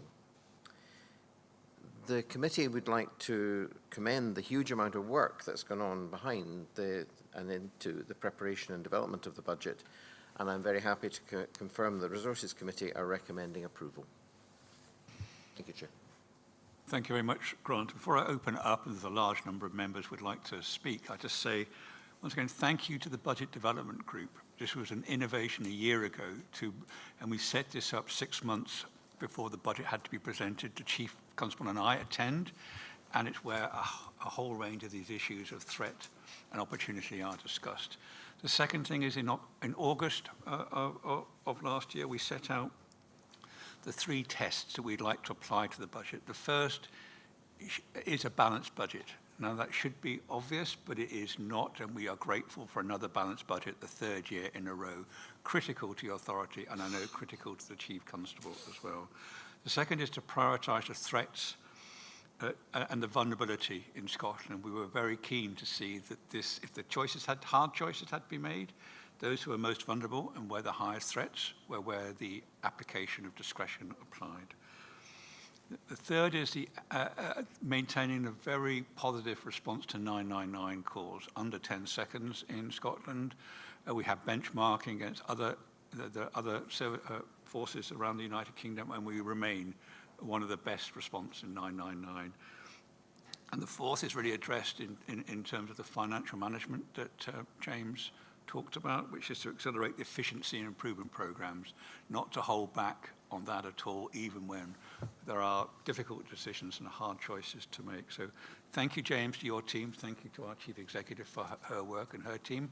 And I look forward to the discussions now from members. And I have, as I said, quite a large number of members who want to ask you some questions, James, and probably bleed across into your senior leadership team too. So I'm going to start with Jane Ryder, Vice Chair Jane Ryder. Jane.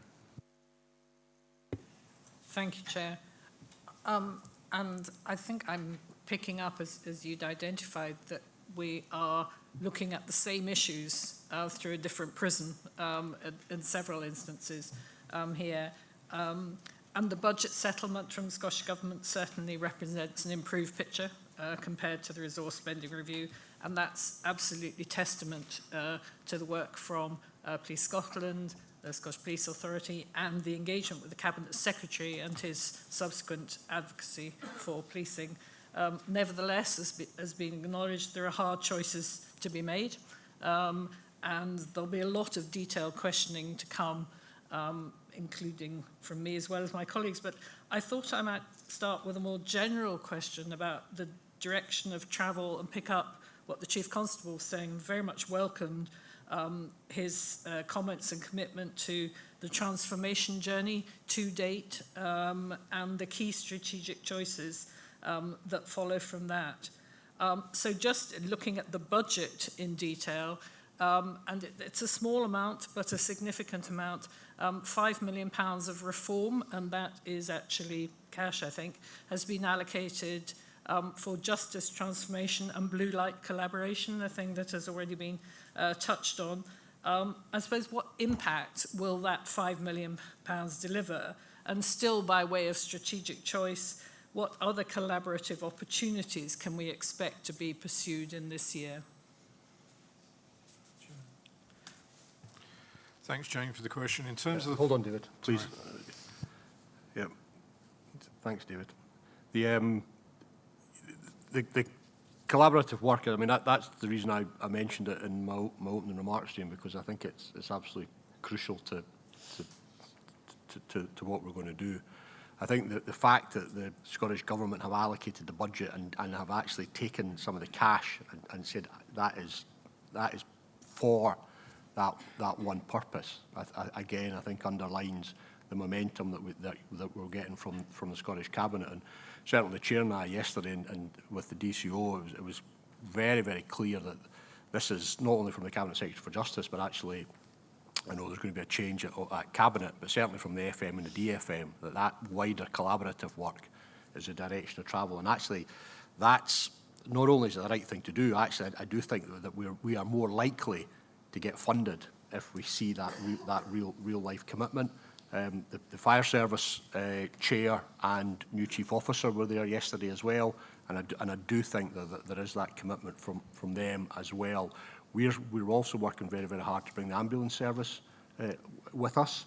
I think that there's probably a closer kind of cultural engagement with the Fire Service and the Police Service, but we do want to set out a vision and a purpose with the other emergency services we've been involved with as well as all the collaborative work that we're doing with local authorities. The estates are crucial, but this blue light collaboration is certainly around about the 5 million.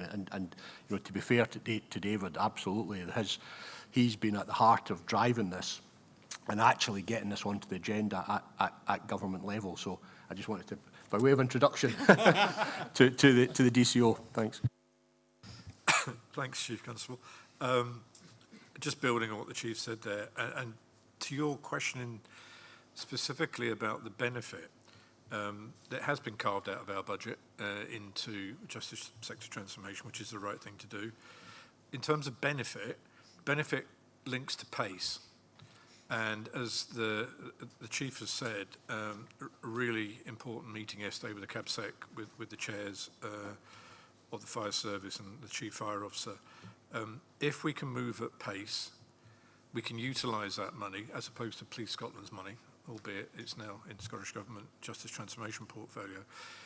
We can accelerate integration and shared services. There's money to be saved from that. The CABSEC yesterday indicated that it's really important that if money's being saved from fire and rescue from Police Scotland through better integration, better customer service delivery, better cost reduction, that the money saved needs to be reinvested back into operational front end.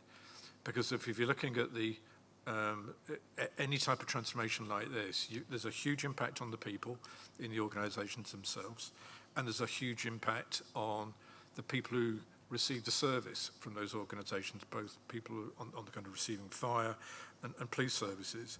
So we need to move at pace.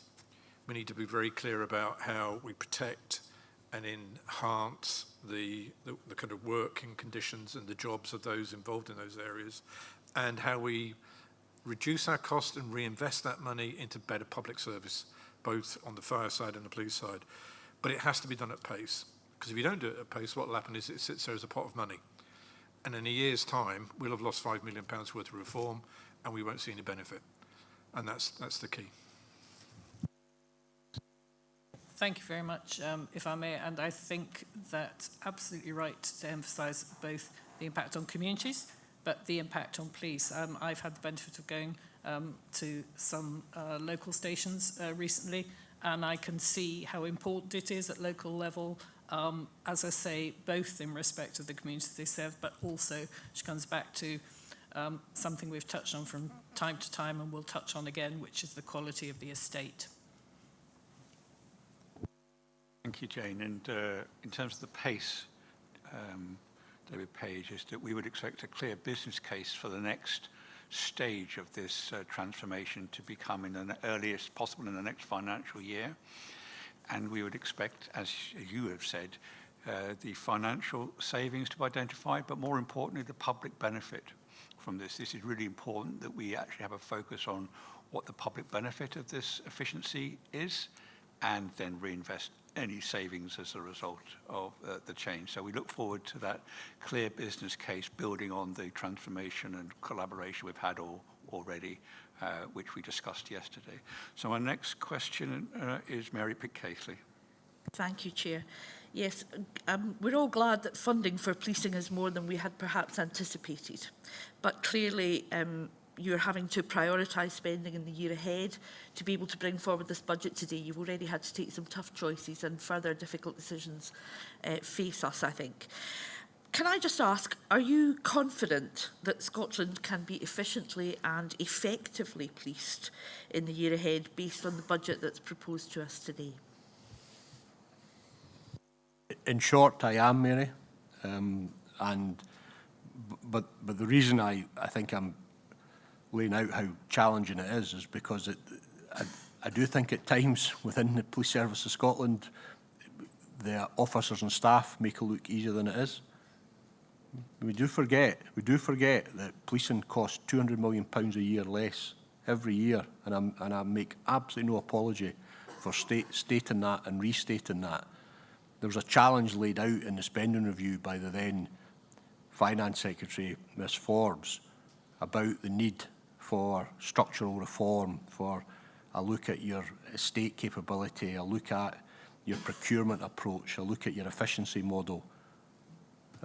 Police Scotland's done that. Police Scotland, the Fire Service, we've actually, if you look across since devolution in 1999, the public sector structure and landscape of Scotland is, well, I think I'm right in saying it's entirely unchanged with apart from the police service and the fire service, and it's been hard to do it. So we're now asked for this next challenge, and we'll take it on from the leadership, from the divisional commanders, from the officers and staff, from the staff associations, the trade unions, the diversity staff groups. Everybody will own this and will take responsibility for it because of that very point, Mary, that you outline in your question, is that it's vital that despite the financial challenges, we continue to keep Scotland safe, and we will be able to do that, but it will be difficult. Thank you very much. I think it's really critical that your service and the public have that reassurance from you, so thank you very much. Looking at the fact that prioritisation is now the name of the game, and reflecting on the importance that you placed on the specialist and national services that you spoke about earlier in your report, how are you going to be able to balance the need to maintain and nurture those specialist national services with the need to support and strengthen local policing?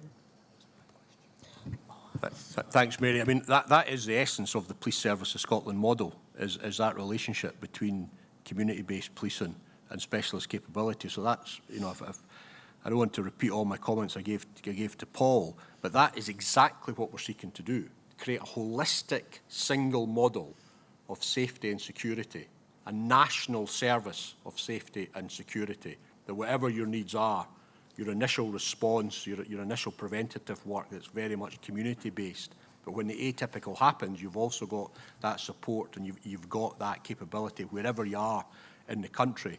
And just like within the health service, about that balance between primary care and secondary and tertiary interventions, well, we in the Police Service of Scotland need to strike that balance as well. And that's why the specialist services actually are probably going to take a higher percentage reduction than our community-based model, because our local community-based police officers are absolutely central. I've said it over the last period of time when, because of recruitment gaps, we'd come down. Our priorities were on local policing, C3 and public protection. So the officers and staff know that. That doesn't mean that we're not investing in cyber capability. That doesn't mean that we don't have surveillance capability to target serious and organised crime, because we need to do that. There is no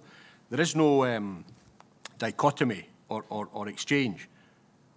Community-based policing means we need to tackle serious and organised crime groups. Community-based policing means we need to have capability to counter terrorism, because that manifests itself in communities, and community-based intelligence feeds that, and those specialist capabilities support community-based policing as both. I talked about the murder detection rate. The reason that Scotland has such an internationally impressive capability to investigate murder is not only because of the specialist detectives and the work of forensic services, the standardisation of deployment, of door-to-door, of homes deployment, of quality of statements, all the professionalism that lies in there. It's also to do with the fact it's campus-based officers, it's community-based officers, because the communities of Scotland come together, support that. So that record on homicide detection is actually to do with our community-based policing model, as well as the specialist capability. It's bringing the two together. It's not an either-or.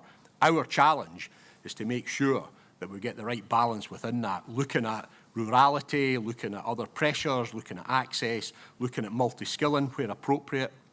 So that's what we're going to do, but it's never an either-or. It's a holistic model. That's what makes Police Scotland the absolute right thing to best protect the people of Scotland. Thank you very much. Thanks, Chair. Thank you. The next question is Tom Halpin. Thank you, Chair. We talked about how important it is values-driven organisation, shared values, and such difficult choices in the budget that's been agreed today. How have you engaged? How have you consulted with? We say stakeholders. There's obviously the workforce. There's local authorities. There's the diversity organisations. There's the staff associations. It's a very diverse group itself. And in a way that it's not just, they're not coming back saying, well, we were told about it, we were part of this, informing it, we've made the difficult choices together. What does that stakeholder engagement look like? Tom, thanks for that. I'll give some specific examples, but the premise behind your question, I think, is absolutely right. I talked about the changes and I suppose, the 10 years since the early years of Police Scotland, there was undoubtedly, change was done. There wasn't engagement, there wasn't consultation, and actually, not only would that have been more respectful for our officers and staff, it probably made a number of the decisions better, because we know that adds value to it. I personally think that there has never been as much engagement and awareness on the financial issues ultimately culminating in the presentation of the budget today as there has been in the last period of time. Talked about the spending review that Ms Forbes had announced. I immediately, personally communicated with every single member of officers and staff, including people in the challenges, letting people know what the realities are. Local police commanders have had a whole number of sessions James had attended in terms of some leadership events. We created the resource prioritisation group at strategic and at tactical level. The Scottish Police Federation, ASPs, the trade unions, the diversity associations are all involved and engaged in it. I've never seen personally the level of engagement, because we need that involvement. As I say, it's not only because it's respectful and courteous to do so, it's because that actually will make the decisions better, and ultimately people will then take ownership of it, because there will be difficult people will I say, look, I would like to see more resource in this area, but I recognise the pressures we've got, so we will own it. So you will get, I hope, because of the amount of engagement that we've done at various strands and different levels, you will get a sense of cabinet responsibility for the decisions that the resource prioritisation groups have taken, and it's a daily business. It's daily change. So the number of surveillance teams that we had when Police Scotland came into being are actually less now than they were, because we've actually already taken resources and created structures such as a child abuse investigation unit. We've invested into our cybercrime capability. We're always going to have to flex against where the threats are to the people of Scotland, against all those levels of policing the various domains of the public space, the private space and the virtual space, and also making sure that wherever the harms and threats are coming from, that we've got capability to go and counter them. But in terms of the engagement and the involvement, I personally feel that the creation of this budget has probably never been as informed and as engaged. And I would hope that the staff associations and the diversity staff associations and the unions would echo that, notwithstanding the fact that they know that there's some hard choices ahead, as I've said repeatedly. I'm grateful for that. It's really interesting that you talk about the involvement of the divisional commanders, for instance, in really owning the budget. And inevitably, James, and there'll be learning that will have come from this process, because, as you've described, it's different from what's been done on other occasions. So I would really encourage a lessons learned exercise at the end of this, so that we make sure next year's round is equally building on that. Thank you. Absolutely, thank you. Thank you very much. Alistair Hay. Thank you, Chair.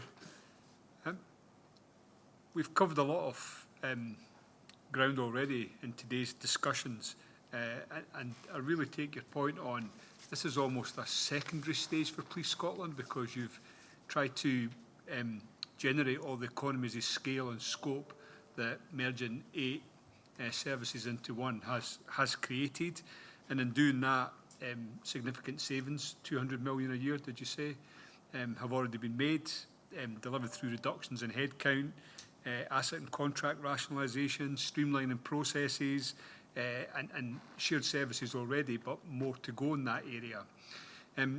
So we're at this stage where you have to live within a balanced budget. It is effectively, in real terms, a reduced budget. I chair the Policing Performance Committee, and what I'm wondering is this reduction in headcount and workforce going forward, will we see through this the public having to wait longer in terms of things like 999, 101 calls, and will this perhaps lead to a reduction in public confidence and satisfaction levels decreasing as we move through this year ahead? So that performance, that's what I'm really wanting to focus on here. Alistair, thank you for that. I mean, the question is, that is the risk, that is the concern. And that's where our ability to monitor performance, the Chair talked already about the dashboards, the level of data, the ability now to produce information that not only we can report to, but actually we can respond to and we can use as an intelligence source to flex our resources. That's what policing does every day. There's an emerging demand and we need to go and address it. Actually, some of our assessments, as we built the budget, have practicalities proved differently. So we actually need to reshift again. So it's continual. It's absolutely continual. The structures and process we put in place. In terms of the specifics round about call handling, that remains an absolutely central part of our engagement with the members of the public. We know that's the vast majority, first point of contact is through that. So we know strategically we would like to get better technology. We would like to get better processes. That's where our contact management engagement strategy comes in play. I talked about DESK, the ability to use all the data that people have on mobile devices, on various other networks. And we also need to make sure through the CME work that we're doing that there's different vehicles and there's different routes in to seek that level of assistance. And there's also a responsibility, I think, in public life for people to properly discuss 101 in an honest manner and not talk about dropped calls. When we talk about discontinued calls, that's a process. That's because we're directing people on 101 to go to somewhere else, to find another agency, to report online, to find another mechanism. That's not a failure. And we've told people that, we've told politicians that, we've told people in public life that. And therefore, it's really, really important that when you're discussing 999 and 101s, in terms of public confidence and giving people the trust to continue to reach out to the police service when they are in need, to recognise exactly what we mean by 101 discontinued calls. It's actually because there's a series of options that we can direct people, and actually, that's fine. I now have the answer that I need, thank you very much, without necessarily speaking to somebody in our service centre. And our 999 performance remains extremely high, but our C3 work, in terms of that interface with the public, will remain an area that we need to develop, we need to grow. We need to use the technology that exists at the moment. It's far better than the ones we have. Coming back to it again, investment. We're operating with underinvestment over many, many years, but we will always continue to prioritise emergency calls and encourage people to turn to the police service. But there might be issues of delay and other issues, and we'll have to respond to them. But that's why, because I think our performance monitoring is far better than it was, it will allow us to do that. So there's no guarantee that you might not wait for a 101 call. I can't do that.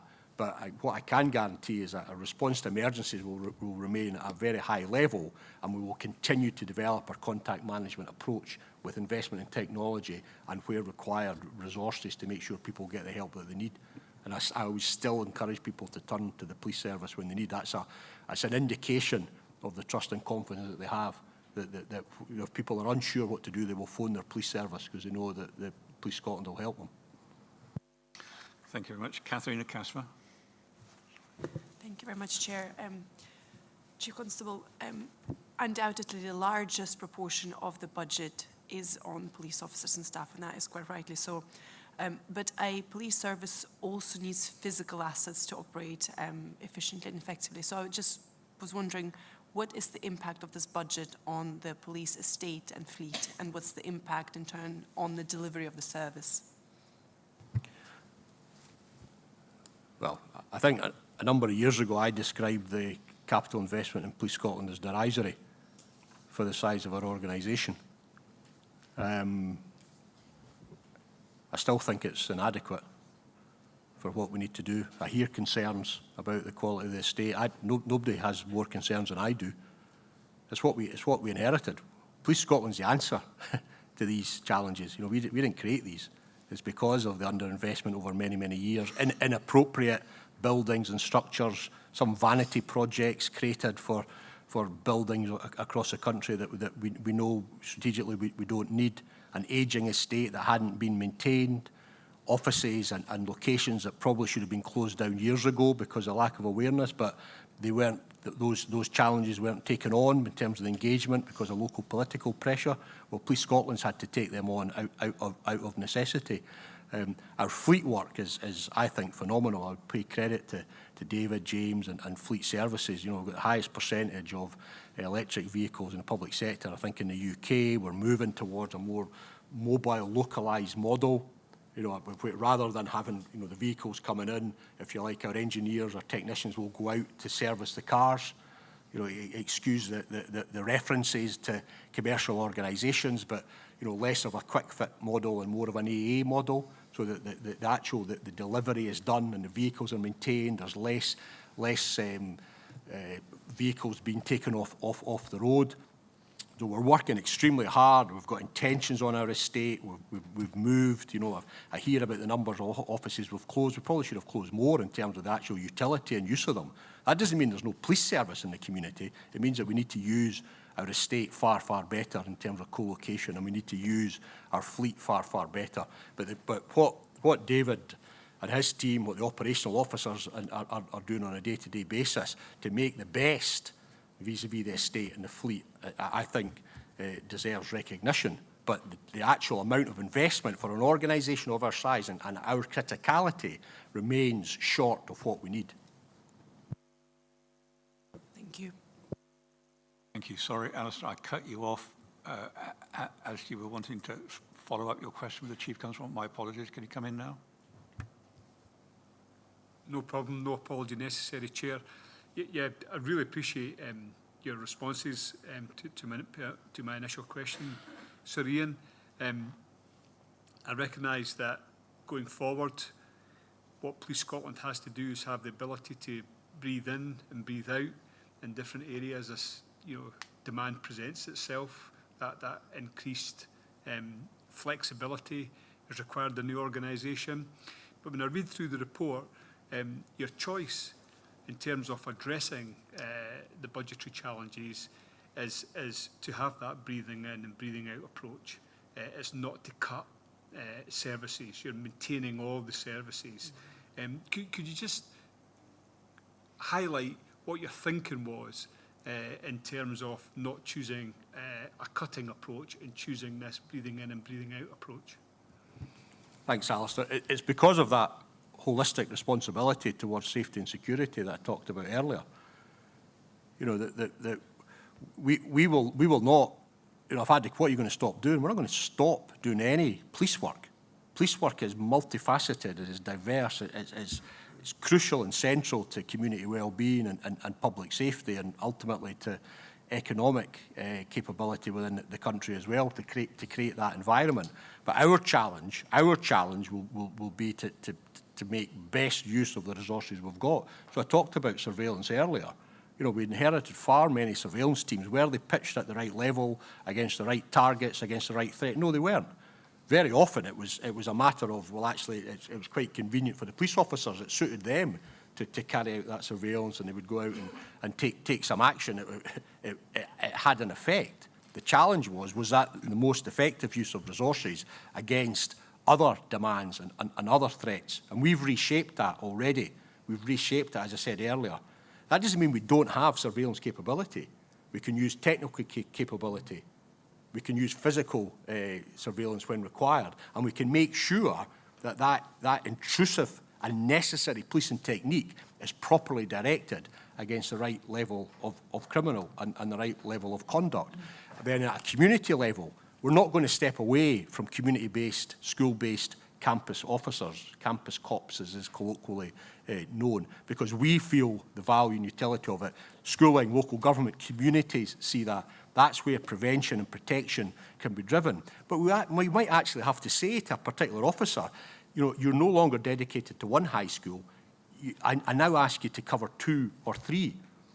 So there's a stretch. And we'll do that in partnership with the local head teacher. We'll do that in partnership with the local community and the teachers and the pupils themselves. Our PSYE work that sits at the centre of that as well. So these are just 2 examples, almost from the you know, the high-end technical covert capability against really sophisticated criminals, down to local community-based work, where we're not stopping doing any of these things, but we're actually going to have to ask people to maybe spread themselves a bit more. We're going to be more directed in the work that we're asking people to do. And I know that, you know, the officers and staff will be able to step up and do it, but we can't step back from the police responsibilities that we have. Thank you very much. Paul Eady. Yes, thank you, Chair.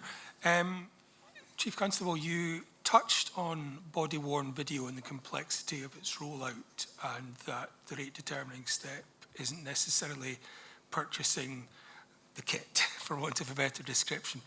What you've not quite said explicitly is whether this budget will impact on the rollout of body-worn video and also other technologies that officers use or would want to use. Thanks, Paul. The body-worn video project, and I'm looking over at the CFO here who's nodding, which is absolutely built into the budget because it's one of our priorities. And as you know, it's a year-on-year, I think it's a 4-year programme that we're looking at. So as always, as James alluded to, this is a difficulty with strategic financial planning, and it's just a reality. It's not a complaint. It's just a reality that, you know, because it's an annualised budget cycle that we're under, you know, we have to make an assumption that we're going to get that going forward.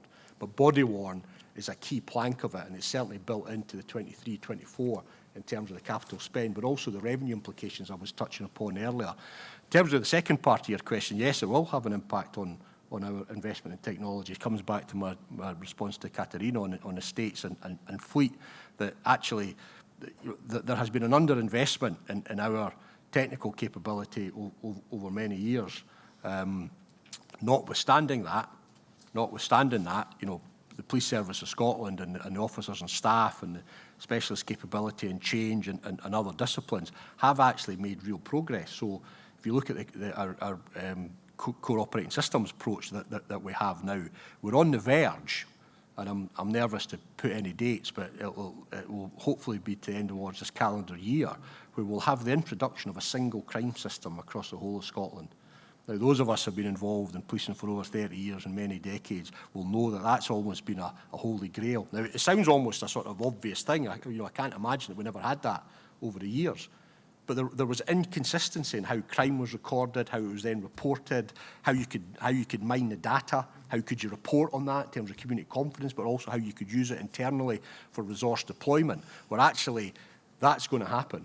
So issues of the past, IM, I6, issues and projects, programmes that have come and gone, Police Scotland have delivered on this. Police Scotland have ensured that we now have that common framework of systems that are universal across Scotland. And that's again, a significant development that we've done with limited investment. Could we do a lot more with technology that would help us to become more efficient, more effective, to provide a better service? We absolutely could. And that's why we're going to continue to have ambitious projects. I always say, well, why do you have an ambitious project? You know, there's not enough money. No, we do need to say, this is what we could do. This is what we should do if you give us that investment to make that strong case, because we know the contribution policing can make to wider outcomes. But in the body-worn, it's definitely baked in, it's definitely happening, and it's a real priority going forward. But at that other point I was making about there needs to be a place to store, access, other agencies need to be ready. We're working hard on that as well, Paul. Thank you. Michelle Miller, did you want to ask a question? Thank you, Chair. I mean, I think to a large degree, Mary's second question was very similar to mine, but more critically, I think your response to Mary's question covered all of the issues. It was essentially around a question of effectiveness versus visibility, and I think, you know, knowing that an effective national specialist service will have a really powerful impact on local communities, but won't be as visible as officers on the beat in uniform. And it was about how, when you make your decisions in terms of prioritisation, how you manage to address the expectations of something that may not necessarily be the right thing in terms of public safety.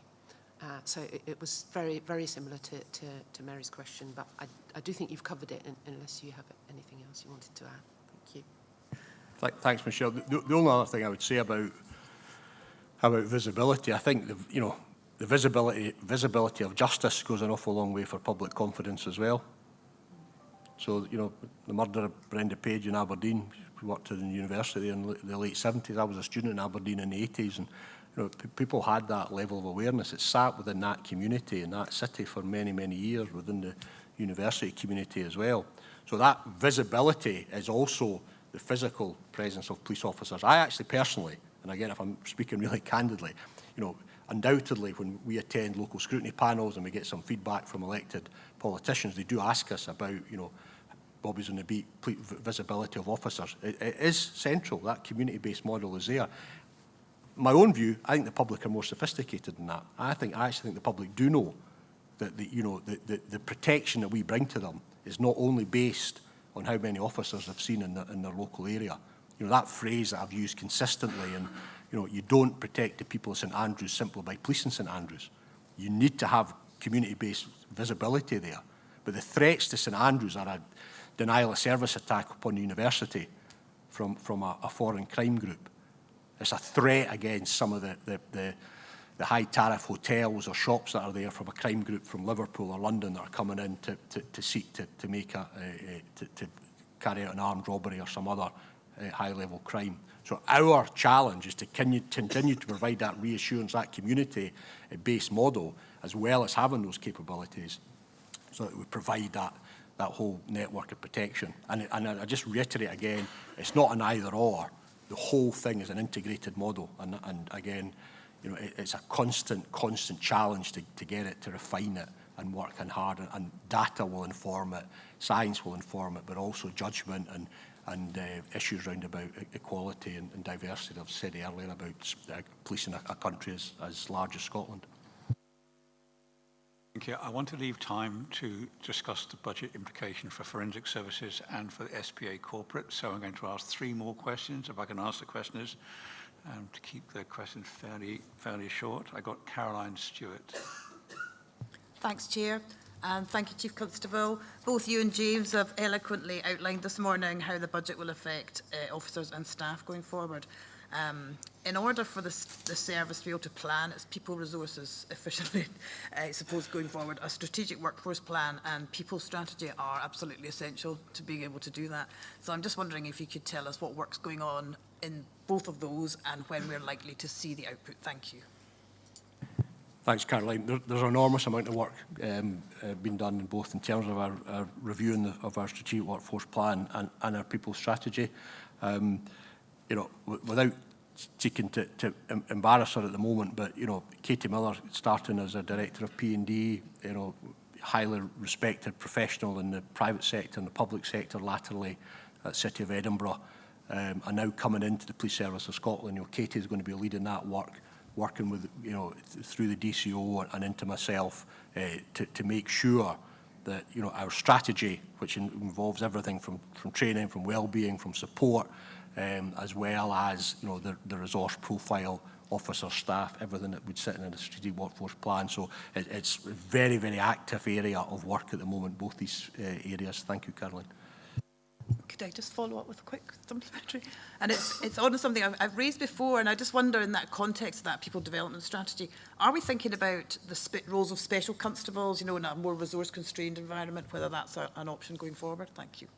Yeah, the sort of volunteering in the wider part of it is an area that we know, particularly in some of our remote and rural communities, it plays a central part in the relationship between the communities as well, and it's something we'd like to do more with our special constabulary. And actually, it's not even a community-based model. Some people can maybe make a contribution with real high levels of specialism that could come in as a special constable. So it's an area, again, with our people strategy, that the area of volunteering, both in terms of the community-based relationship, but actually the operational utility, quite significant, that we could get from that as well. So, no, again, thank you for that.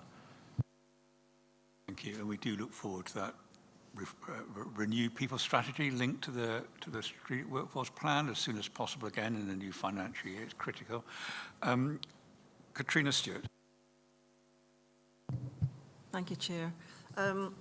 Chief Constable, you have spoken extensively previously and today and indeed passionately on Police Scotland's equality, diversity and inclusion and your organisational cultural work, and also we're going to be talking later about violence against women and girls. What assurances are there that this work will continue to be implemented and delivered as planned within this budget? I give you a categorical, total assurance, Katrina. I mean, I won't be here after the summer, so, but I mean, candidly, I have no doubt. I've talked about the stability and the continuity of leadership that the organisation has. This has been a central plank since, you know, bluntly, this leadership team came together because we knew it was an area that needed to be addressed. So there's a moral and ethical imperative, and there's an operational imperative to continue with the work. And that's why I said earlier in response to Tom's question, you know, and rightly, that, you know, we didn't take the kind of salami slice, everybody's to take 4% out or 3.7, whatever it is. You know, this was informed, and actually this is an area that we need to continue to put energy into, and undoubtedly we will. As I said, I would never speak for whoever may come in as Chief Constable, but I genuinely think the momentum will be such, and actually I would doubt very much that anybody would wish to, because of that combination of moral and operational imperative behind the work, and I know how crucial it is to the Scottish Police Authority as well. Thank you for that assurance. Thank you. Thank you. Fiona McQueen. Thanks, Chair. I'm going to have a quick comment, if I may, and then a question for James or the Chief.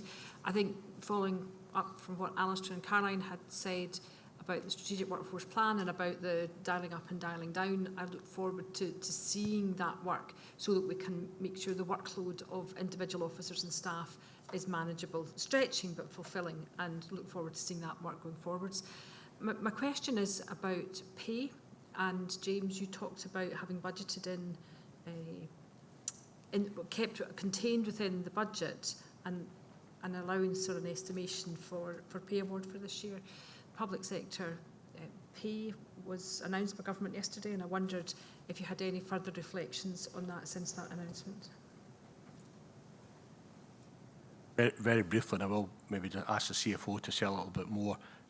That is a strategic risk. There's absolutely no doubt about that, Fiona. No doubt that's why you're raising it. We know that. We've seen some pay claims in other sectors that are double digit, and you know, these would be really, really significant. But I think it's entirely legitimate for us to form this budget based on a number of legitimate and reasonable assumptions, and you know, that pay element is certainly part of that. James? Thanks, Chief. I think this is obviously the part of the budget that certainly caused me the most kind of sleepless nights over the past number of months. An incredibly difficult environment, and the two responsibilities that you know, sometimes there's an incongruence between them around that kind of fairness and affordability. And I think what we've tried to do is strike the fairest balance that we can. I have seen the kind of public sector pay guidance that came out yesterday.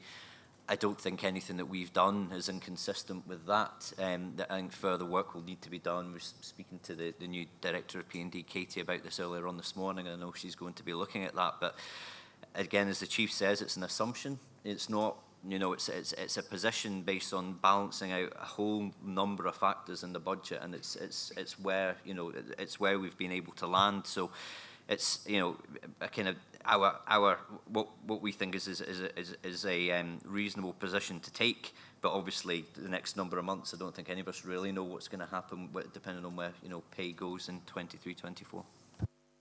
That's grand. Thanks very much indeed. Thanks, Chair. Thank you. I'd like to turn now, because this budget covers Director of Forensic Services budget and also our Chief Executive corporate budget. So I'm going to turn to Forensic Services and Paul Eadie. Thank you, Chair. Can I ask the Director, are you confident that the budget allows Forensic Services to continue to provide effective and efficient forensic services to support the criminal justice sector in the year ahead? Thank you, Paul. The short answer is yes, I am comfortable that the budget allows the service levels to be maintained. It does mean some difficult choices need to be made, particularly around the pace of transformational change within the organisation. But broadly speaking, service levels that can be delivered from forensic services in support of our partners will be similar to what we have been able to deliver this year. The exception there would be around our drugs driving service, where we're actually investing as part of this in increasing the capacity of our drugs driving service to reflect the current levels of demand in that area, to allow us to build upon the development work, which I know we have discussed considerably at the Forensic Services Committee, to improve service in that area. Jane Ryder. Thank you, Chair. And it was actually picking up on that issue about drug driving, because in this current year, we've seen demand outstrip capacity. When I look at page 2, the overview, to be confirmed, additional funding to be provided in year for drug driving legislation, and then there is comment elsewhere that there is no no provision included for new legislation. So this may be a question more to James, as well as to you. Is that for new drug driving legislation, or is that to be confirmed? We're looking for a stream which will pick up the impact of the current drug driving legislation. Perhaps answer as much of that as I can, and then hand across to James to add to. So where we are just now with drugs driving is we have made a substantial improvement, certainly internally in forensic services, supported by funding from Scottish Government to outsource a number of cases where we have 90% less cases in progress within forensic services in relation to drugs driving analysis at this point in time. That will continue. We have a detailed improvement plan. We have commitment from Scottish Government to fund additional outsourcing for the next financial year, although it isn't confirmed completely at this stage in terms of the overall value of that. But we do have a strong plan, both through internal improvement, the continuation of outsourcing that allows that servicing of that current level of demand. Of course, we know, and we have discussed before, that in the longer term, there is a need to grow capacity to service the increased levels of demand. That is certainly the intention from the change in the policing strategy. That requires investment in a long-term sustainable model, and those discussions are ongoing with Scottish Government colleagues at this point in time. Thank you very much. Caroline Stewart. Thank you. I think Paul actually touched on my question quite a bit, but I'll just, for sake of clarity, just to confirm to you, you do have quite a big transformation project underway, and you had requested 1.3 million, and the resulting budget you've got is now 0.4 million. So my question is, do you feel confident that you're going to be able to continue that transformational journey in that budget envelope? Because it's going to be key to the efficiency and productivity of the forensic service going forward. So I just want your assurance that you think you can still continue to do that. Thank you. Thank you, Caroline. Again, yes, we can continue on that journey. The journey is going to take a bit longer as a result of this challenge. So we have taken the full pressure that we would be seeing in next year's budget and reduced that substantially through the work that we have done as this budget has been developed. That's including pausing some aspects of the new operating model, prioritising other areas, and particularly a model of self-investment where we're looking at delivering a robust and challenging efficiencies programme to particularly target savings in non-pay costs, to self-invest within progressing the delivery of the operating model for forensic services, which is absolutely critical because I know the economic climate is going to continue to be difficult, and these changes within the organisation are absolutely necessary to allow us to respond to that. Thank you. Thank you. Going to move on to questions for the Chief Executive of the Scottish Police Authority. The first is from Merrick Pitt-Casely. Thank you very much, Chair. Chief Executive, are you confident that the corporate budget will support the authority to provide effective governance and support of policing in the year ahead? Thank you, Chair. And thank you, Mary. I am confident that we can do that, and I want to maybe set out why I think that. For me, the finance and the challenge to that actually focus you to focus on what you're about and what you should do. And our role is to make sure the public interest is met in terms of the oversight of policing. And everything we do is focused on that. And there's different layers of how we deliver on that, but I just want to touch on three. So the first thing is, and you'll have it later on the agenda, is our corporate strategy. Absolutely clear on what we're about, how we're going to do it, and when we're going to do it. And we've consulted on that, and we have got support from a whole range of stakeholders. Linked to that, and it's linked also to what's happening in Police Scotland, is the My Career, in terms of the objectives of all the staff, very much flow into what we're about and what we want to deliver. And we have a whole system in the SPA of personal objectives linked to that. And finally, and these are just examples, as I say, there's layers. The other one is to do with the effectiveness of the board, the effectiveness of the committee, and each and every committee and the board have done a detailed assessment of what they're about, how best to do that, how to have transparency in what we do, how to be accountable in what we do. And again, that will flow through in terms of improvements in in 23-24. So I see it as a challenge, but I also see it as an opportunity to really focus on what we're about, and I'm confident we'll be able to support the board and policing in the public interest. Thank you very much. Sorry, Mary. Thank you. Paul Eadie. Yes, thank you. Chief Executive, the budget proposes a 10% growth in the SPA corporate budget against a backdrop of, as we've teased out already today, economies with Police Scotland. Why is the growth 10%? Can you maybe give us some more detail on that, please? Thank you, Chair. In terms of our budget, in terms of any increase in our budget, because of the scale of it, it is a significant number. So, for example, we are 0.4% of the overall policing budget and forensics budget.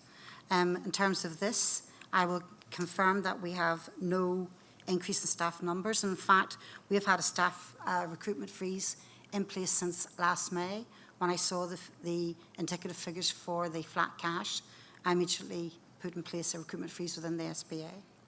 So in terms of our increases, half of those increases are in what I would call unavoidable pressures, which are to do with pay awards and increments. And the other half, again, are unavoidable. One of them, a significant one, over £100,000. And when you're looking at a 500,000 increase, a fifth of that is to do with the increase in fees that have been set by Audit Scotland for external audit. And the other one is to do with property costs. So I am committed to living within that budget. We will work with all the requirements around staff vacancies and around keeping our expenditure in line with that. But it's the fact that of that 80 million increase, we've got 500,000, and which is much less than 1%. Thank you. Final question, Jane Ryder. Sorry, thank you, Chair.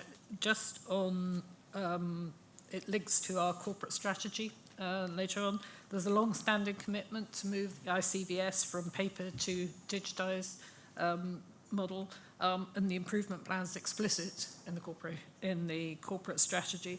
Is the budget sufficient to deliver that commitment? I see there's a line of ICT, there's nothing at all. Yes, we have plans to deliver the ICBS digitisation going forward. Again, that's part of the challenge of financial constraints. You have to look at what you can do better and how you can use technology to do that. And we have plans, we have a budget provision. I haven't highlighted it in any report because we're going out to procurement. I don't want to highlight that figure as yet in terms of bids that we may get in against that. But I'm committing to do that in 23-24. And as I said, it is that financial challenge that makes you look at what you do, how you do it, what is the best way, and how we can best use technology. And we'll be taking that forward in ICVS. Thanks very much. We run over, I'm afraid, so I'm going to conclude the discussion now. Just one question for our Chief Executive, and I'm going to put the decision to you for the budget. Are you assured as our accountable officer that the process of budget development and what's before us is an accurate and proper reflection of the complexity and detail of the budget process? Thank you, Chair. This is something I think about every year when the budget comes forward, and particularly, really, it's because of my role as accountable officer. And as set out in the Scottish Public Finance Manual, my role is to ensure that decisions in respect of resources take into account all relevant considerations and that risks are assessed. And the paper that's been presented today by Mr. Gray clearly demonstrates that that has happened. And in particular, I draw your attention to page 9 in the budget slide deck that looks at the assumptions. And then again, it's already been touched on page 19, that looks like a whole section on risk that covers both finance and operational matters and a clear assessment of the risks and savings targets assumed in the budget deliberations. So based on this evidence and on the meetings and discussions that I've had with Police Scotland since the revenue spending review was announced, I am content that the budget today meets all expectations, that the approach has been robust, diligent and meticulous. Thank you very much for that assurance and for all the assurances the board has received through these questions. Now, the Resources Committee have considered this in detail and are recommending our approval. You've been able to question the major budget holders here. I have two questions for you. The first is, are members content to approve the SBA budget 2023-2024? Thank you very much. And the second question, are members content to approve the schedule of rates for events and other services 23-24 included in the budget proposal? Thank you very much indeed. I now intend to take a short 10-minute break. And if you can be back here at 12:05, we've got some more business to conclude. Thanks very much indeed.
Thank you very much. I wonder if we could reconvene our board meeting. Thank you. Item 8 is the SBA corporate strategy, and I'm going to hand over to Lynn Brown initially to speak to this report.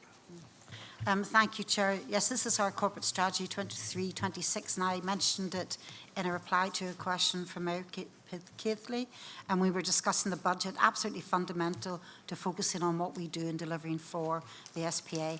I'd like to pass over to my colleague Amanda Coulthard, who's the Head of Strategy and Performance in the SPA, to speak to the report. Thank you, Chair. Thanks, Chair. Good afternoon, members. I won't go through the paper in detail. I'm aware that you've read it. Just a few key points to draw out in introduction. This strategy is the second corporate document of the authority following from the corporate plan agreed in March 2020. We undertook a review exercise in preparation for this strategy, and it was evident from that the broad direction set in 2020 remains fit for purpose and relevant for future delivery over the next 3-year period. We did, however, take the opportunity of the review to simplify and streamline our outcome language, to ensure it was accessible and that it very clearly aligned to the strategic police plan. Following our review and refresh, we undertook a targeted stakeholder engagement exercise in December and January, seeking input from our key partners on the direction that was set by the strategic outcomes. Feedback was received from local authorities and national bodies. It was positive and supportive of the direction described through the outcomes and very welcoming of that early engagement in the process. The feedback that was received through that engagement exercise informed the development of our more detailed plan, which is appended to the covering paper today, reflecting more of a focus on specific oversight and support, the role of the authority in that, and our commitment to continuous improvement and learning as an organisation. The full SPA corporate team have been engaged and involved in the development of the implementation plan as it's presented today, ensuring that everyone has ownership of the commitments being made and that the plan is aligned to all of our existing strategies and plans.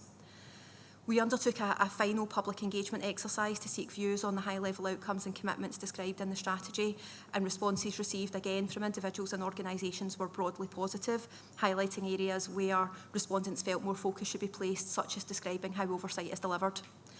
The strategy and implementation plan presented today reflect the outcome of the work undertaken, the feedback provided from public and stakeholder organisations, and the work of our own staff in that. It describes the broad areas of focus for the coming 3 years and provides a level of detail in the work we will progress to deliver on those areas. Progress updates on delivery of the strategy and the implementation plan will be reported by the Chief Executive to the Audit, Risk and Assurance Committee on a quarterly basis. Happy to take any questions, Chair.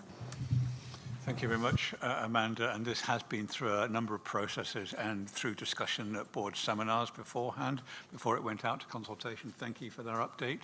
Are there any questions about the plan before you? Thank you for the commitment to report to Mary Keithley's committee, the audit, and Mary, I no doubt, will report to us if there are any concerns in the progress being made under our corporate plan. So with that, can I ask that if you are content to approve the SBA corporate plan? Thank you very much. That's then approved. Thank you very much, Amanda, for that. Item 9 now is Violence Against Women and Girls Strategy. This report submitted for discussion by Deputy Chief Constable Jane Connors. It has already been to the Policing and Performance Committee, and I will invite Alistair Hay to say something after you've made your presentation, Deputy Chief Constable. It is very important that this is for discussion, and I would like the board to consider endorsing this. I know that's not what we're asked to do always, but we have to put our shoulder to this wheel. If we feel that it's critical enough, we are not just recipients of it, we have to actively endorse this strategy, in my view. So can I hand over to you, Deputy Chief Constable Jane Connors, and welcome you probably to your first formal presentation to us at the board. Welcome. Thank you, Chair. So many of the SPA have been involved in the evolution of the strategy. We're very grateful for the support and also for the scrutiny that was provided at the Performance Committee. So our vision is to create a society where women and girls can live free from violence, abuse, exploitation and harassment. Our Violence Against Women and Girls strategy sets out how we will do this as an organisation and working with partners. The strategy is aligned to Policing Together, our internal values and standards of professional behaviour campaign, the ongoing work of the Sex Equality and Tackling Misogyny Working Group and the Public Protection Development Programme. The strategy is ambitious and it builds and improves on what Police Scotland has already achieved, building on processes, approaches and partnerships already in place, as well as developing proposals to enhance our organisational capability. The term VOG is used to refer to a range of offences that harm or cause suffering and indignity to women and children, whether occurring in public or private life.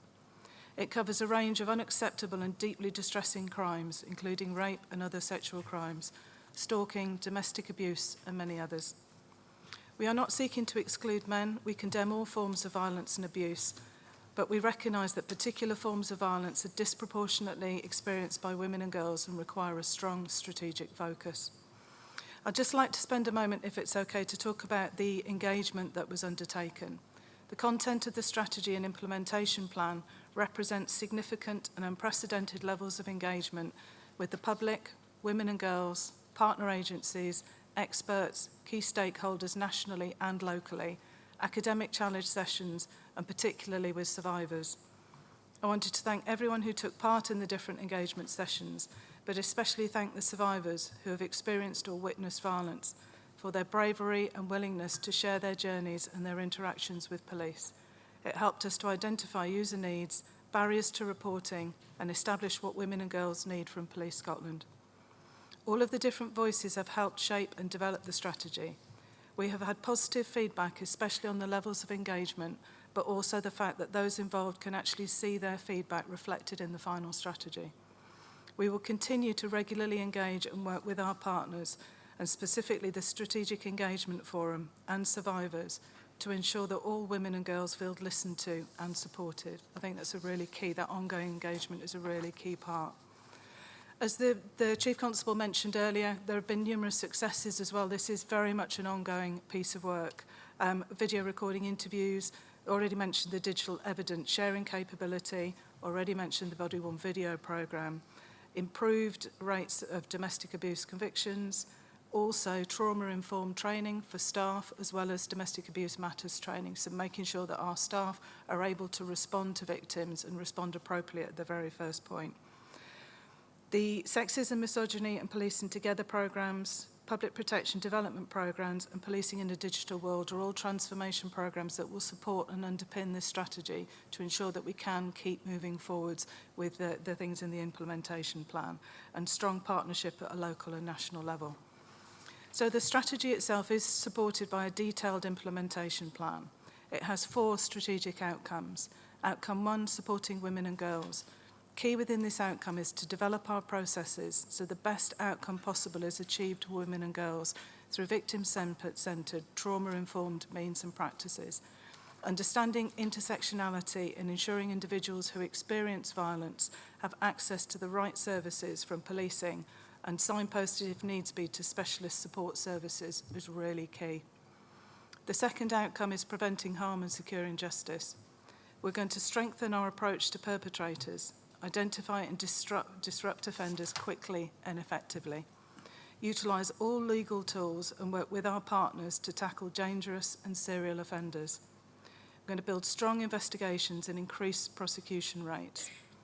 The pursuit of perpetrators is a key objective of police, but it is also essential we place the victim at the centre of our approach, and our response to perpetrators will be shaped by the need and desired outcomes of the victim. Outcome 3 is around creating safe spaces. Women and girls experience violent behaviours and attitudes across many different settings, including their home, community, and online. Despite the challenges of investigating and preventing online abuse, we are committed to tackling perpetrators and preventing harm. We will work with our partners to promote safe spaces for women and girls, wherever they are. Outcome 4 is trust and confidence. Police credibility and effectiveness in situations of gender-based violence and abuse are underpinned by our internal approach when handling unacceptable attitudes towards women and girls. Through the enhanced vetting, internal and external VOG campaigns, and by working through and implementing recommendations made to us, Police Scotland will demonstrate that we are part of the solution, not the problem. We are also having an eye on future threats to make sure that we can develop the organisational capability as we go forwards, that we don't stand still, but we are always moving forwards as well. As I said at the beginning, our vision is to create a society where women and girls can live free from violence, abuse, exploitation and harassment. Our strategy and supporting implementation plan outlines the action that we will take both independently as a service and collectively with our partners to achieve that vision. This is an ongoing and will continue to develop strategy. Thank you, and I'm happy to take any questions. Thank you very much, Deputy Chief Constable. I'm going to turn to Alistair Hay. His committee, the Policing Performance Committee, considered the draft strategy at length and is going to make a recommendation to us as a board before we discuss it. So, Alistair, to you first. Yeah, thank you, Chair, and thanks, DCC Connors. Appreciate the introduction. Just right at the outset, what I would say is that the PPC are recommending that the strategy is endorsed by the authority. It was welcomed by the committee. There was strong support for the intention and the ambition that is outlined within this strategy. And there was a real recognition there of the significant amount of research and consultation that had gone in, that listening approach that you described in shaping the strategy. And in terms of the discussion and the questioning, the ongoing listening that would be going on within Police Scotland is something that we think will be particularly important. Just a little example of engagement. Councillor Chalmers tweeted out only this week, and she attended the committee meeting, that the COSLA Community Wellbeing Board was delighted to contribute to the development of this strategy over the last few months, a strategy that was warmly welcomed yesterday at the PPC meeting. So there is a wide support, because sadly there is a need for this strategy. We're also very appreciative that it is linked to a clear implementation plan going forward, and there is a criticality here that there is strong monitoring and evaluation of the implementation plan. One of the areas that we would like to perhaps draw out a little bit further is attached to the implementation plan. Clearly, you require resources, and we've had a lot of discussion here today about the challenges in terms of the amount of resources available and where the priorities will lie going forward. We've had reassurances already from the Chief Constable that this is and absolutely will remain a priority alongside all aspects of quality, diversity and inclusion. So we see within that implementation plan that much of the resource will come from within existing resources. So that takes me back to that point on monitoring and evaluation. We want to see delivery of it. We want that ambition that's contained within it and the intent contained within it to be delivered. And on that basis, as I said at the outset, the committee strongly endorses this strategy. Thank you very much, and thank you for the recommendation to us. I've got a number of questions. I've got Katrina first, and then Fiona. Katrina. Thank you, Chair. Thank you for the report. The paper has comprehensively described the problems, or perhaps better couched as the crucial questions, which are, do women and girls feel safe in our communities? And do they have confidence that the police will help to keep them safe? And if the answer to either or both of these questions is no, then what to do about it? And your report outlines a really extensive range of measures ongoing and planned to tackle the issue, which is obviously highly welcomed. And also to reiterate what Alistair said about the reassurances around the spending and the continuation of resources to this. I also welcomed the publication on Monday of the outcomes from your consultation that you held to this area. I have a wee note on this, which is within the report, the issues of intersectionality, which you also alluded to there. DCC Connors is mentioned.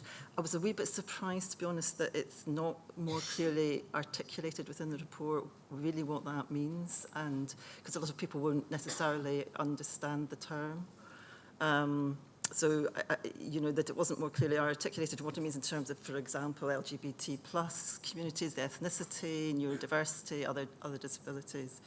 So my question is, I'm wondering about how any lessons learned in the course of your highly comprehensive engagement programme, which I sincerely welcome and applaud, how that will inform future approaches and how you will continue to engage with partners, stakeholders and diversity groups in further developing implementation and delivery. And I did have a follow-up about resources, but that's already been covered. Thank you. Thank you. Yes, so certainly lessons learned from the feedback is the early engagement needs to be done, and a whole range of different engagement options. You know, there were conversation cafes with men, there were online portals, so it's a whole range to be able to meet the needs of everybody that wants to talk to us, but also have specific focuses like the academic challenge panels, which really brought in different ways of thinking about research.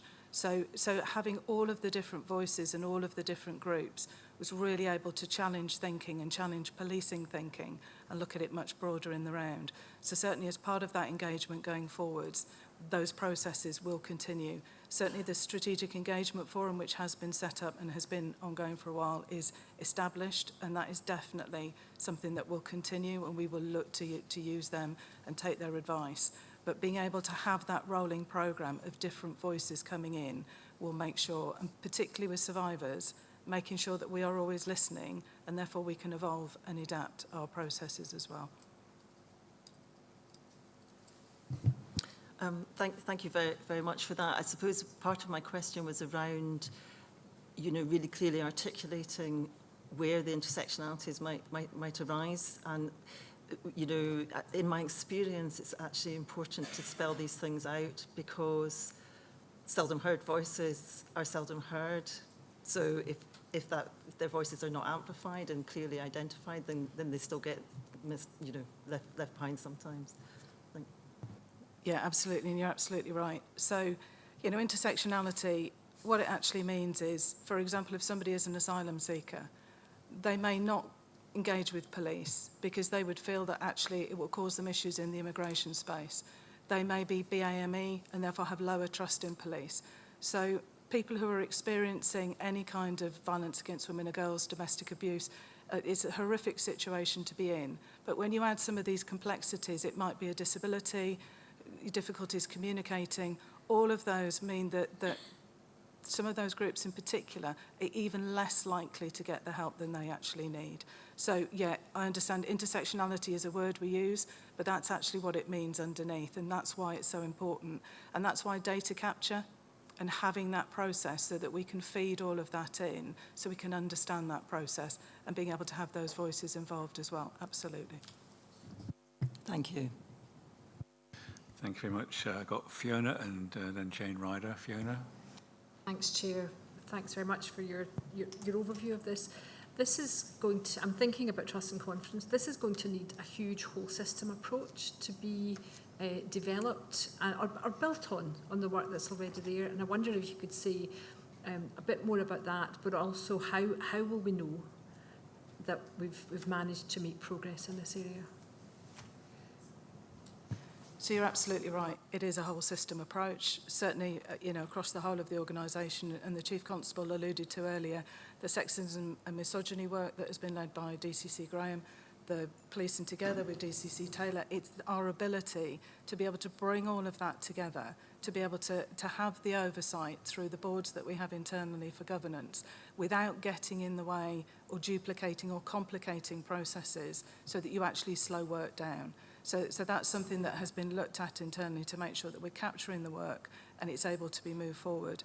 And as part of the work that is ongoing at the moment with the refresh of the performance framework, which I believe is being presented in June, that again is feeding in. How do we show that we've achieved the outcomes?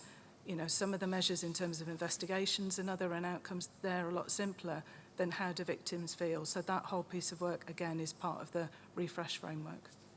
And if I may ask a follow-up, triggered a bit about what the Chief had talked about, national, regional, local and specialised units, and being able to learn and reflect on, say, homicide governance.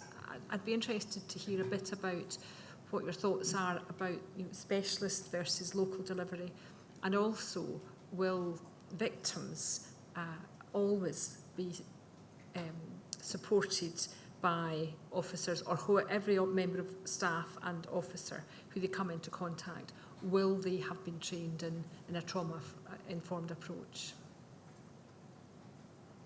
So in terms of, if you look at the end-to-end journey, for example, somebody may phone the contact centre. So the Thrive Plus, which is a vulnerability assessment process, is in there.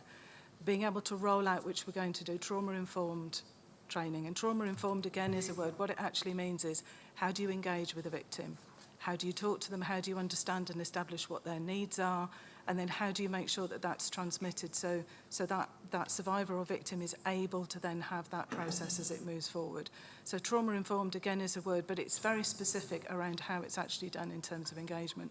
So being able to roll that out, so local officers, frontline officers will be able to have that.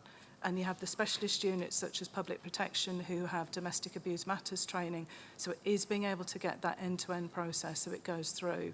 And I think that very much links into the internal culture work as well, which again the Chief talked about. How we treat and call out our own behaviours as an organisation will very much reflect how that is as well. So again, it's that whole piece, but those are some examples of how we're looking at the end-to-end journey to make sure we improve it.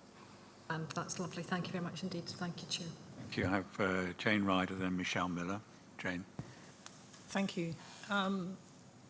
Chief Constable, we've touched a little on the resource implications and the climate in which we're operating. You have a plan here where much is said to be undertaken within existing resource and budgets, and then there are others where it will require additional resource to deliver. And I'm looking, for example, at page 20, review our approach to stalking and harassment, which I thought was a pretty important aspect. That will require additional resources and budget to deliver.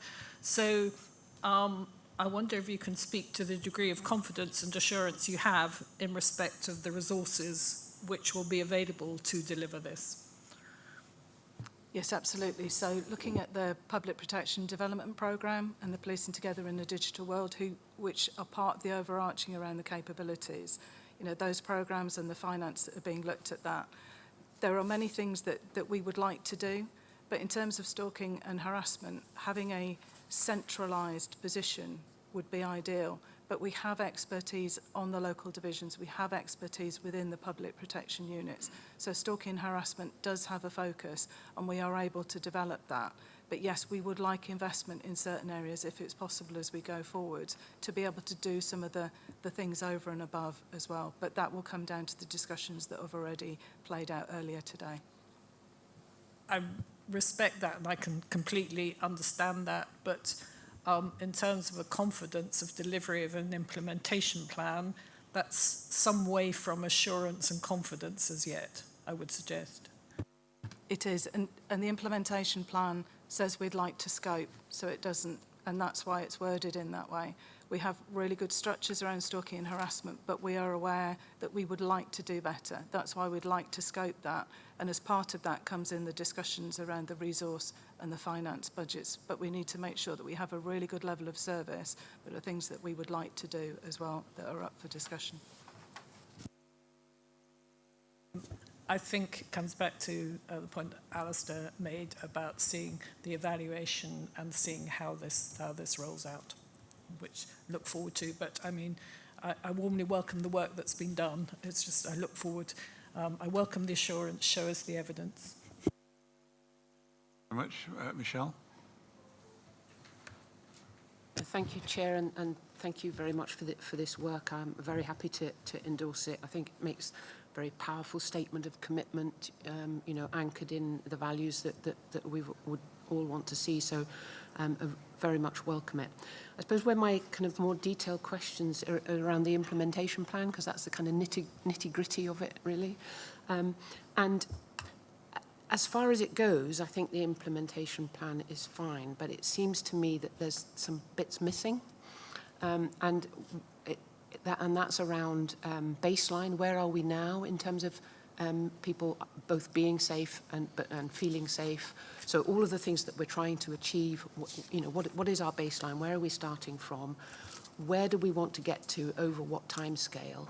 And how are we going to measure that? And I appreciate that there are some output activities that are very comprehensively described in the implementation plan. But to a large extent, the measures of success are around the degree to which those outputs have been delivered, as opposed to the degree to which the delivery of those outputs has made a difference, and here's the evidence on which we can base that. So I suppose it's as much a plea as anything else about maybe in further iterations of the implementation plan that you provide that baseline and then the impact of the activity. Not least, I mean, it would be helpful to see that anyway, but not least because it will also help you to say, well, do you know what? We put a lot of resource into that and it didn't really make the difference we wanted to, so let's put the resource somewhere else, and it helps make those kinds of decisions. So you know, without wanting to dilute my support of the strategy at all, it would be useful for it to go a little bit further in terms of the implementation and the monitoring of the impact. Yeah, completely agree and totally understand. It's to be able to say the so what as a result of this. We were able to move these, you know, particularly how people feel. And as I say, as part of the refreshed performance framework and the work that's ongoing at the moment, that will evolve and provide some of that granular detail that you're asking around those measures. Thank you very much. What if you just take one or two comments about your view on the internal culture of policing in this area and how you think that might impact on the delivery of the external police service in this area, protecting and supporting women in this area?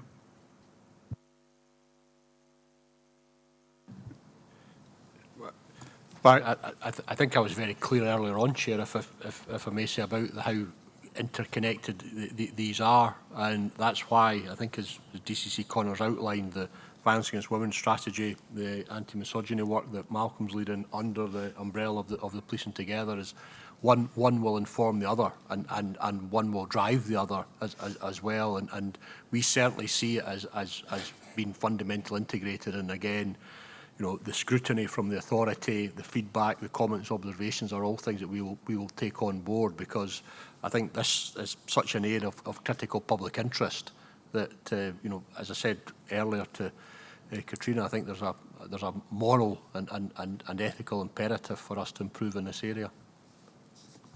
Thank you very much. That's very clear. Can I ask the board then to, having discussed it, could we ask to endorse this strategy? It's very important that we say more than thank you for the presentation, endorse it. And I would say your inclusion at the same time of an implementation strategy is very welcome. And that will, with your support, be monitored by our Policing Performance Committee, and that will be reported back to us. So thank you, DCC Connors, for that presentation. Very clear. And thank you for the endorsement in the board. We now have the annual police plan. This is submitted for discussion by the Chief Constable, and I invite the Chief Constable to speak. I also have here the Director to support this item, Tom McMahon, Director of Strategy and Analysis. Welcome to you, Tom. So, Chief Constable. Chair, thank you. And perhaps if I can take your lead from the previous agenda item, it is here for discussion, but again, I think it would be welcome for the endorsement from yourself and the other members about our, I suppose, our continued direction. You know, we've talked about the stability, I think, that exists within the organisation, and therefore, you know, there's a statutory obligation on the Chief Constable, you know, the office I hold at present, to produce an annual police plan. Now, obviously, we work within the framework of the strategic policing priorities, and going forward, our own priorities for policing are the same as they were in previous year. That's protecting vulnerable people, tackling crime in the digital age, working with communities, and support for operational policing, which again we've heard a lot about in the course of today. And in delivering these priorities, you know, we'll report on that from the 5 strategic outcomes.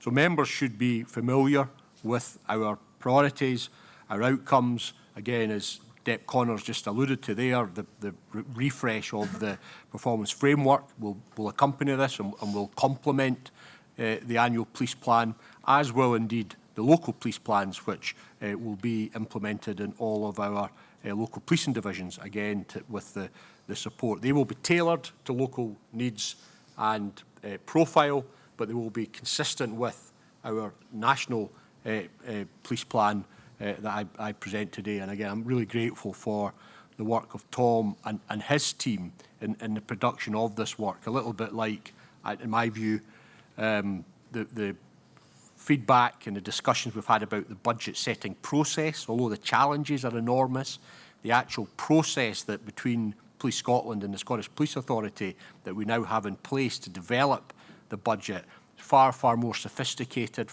many people and groups having legitimate representation in shaping and forming that. Well, I would say that's replicated in how we approach our strategic planning in general, but certainly how we approach our annual police plan. And Tom can maybe add more to that if members would desire. There is a lot of information there, but we're asked to do a lot. And again, I make no apologies for that. You know, we have milestones, we have time frames, we have measures and insights. And again, just to be very clear to members at the authority meeting today, the 4 deputies are all charged with a very detailed implementation plan to support the annual police plan. That's monitored through their respective management boards. And again, the level of direction that this annual police plan provides is one that, again, allows us to take on the national work that we need to do, as well as delivering into our local areas and our local divisions and our local communities. So I would commend the plan to the authority, and I say just maybe taking your lead again, Chair, seek that support, albeit under the legislation. It's a matter for me to present that to you and ultimately have it laid into Parliament. But with your forbearance, Chair, I might ask Director McMahon just to add a little bit in terms of the process and the level of engagement and that informs what we are presenting today. Thanks, Tom. Thank you, Chief. Yes, we've benefited most recently from the input from SPA members. We're grateful for the feedback we've had. We have good engagement with SPA colleagues. In terms of the emergent draft, we're conscious, for example, that the reference to resourcing and finance has yet to be inputted. We wanted to get the chronology right in terms of this discussion today. You've heard from the Chief around the prioritisation process that has informed the development of the plan. And effectively, we've had, in the consultation we've done, both with yourselves and with Scottish Government, with COSLA, with across local authorities, Fire Service, Public Health Scotland, we've had a consistently positive view that these priorities are the right ones, that they reflect what partner agencies and stakeholders would expect to see. And really importantly, the Your Police survey, where we test opinion on these priorities for policing, has come back, as the cover paper says, with more than 1,000 responses of strong support for the direction of travel for the service.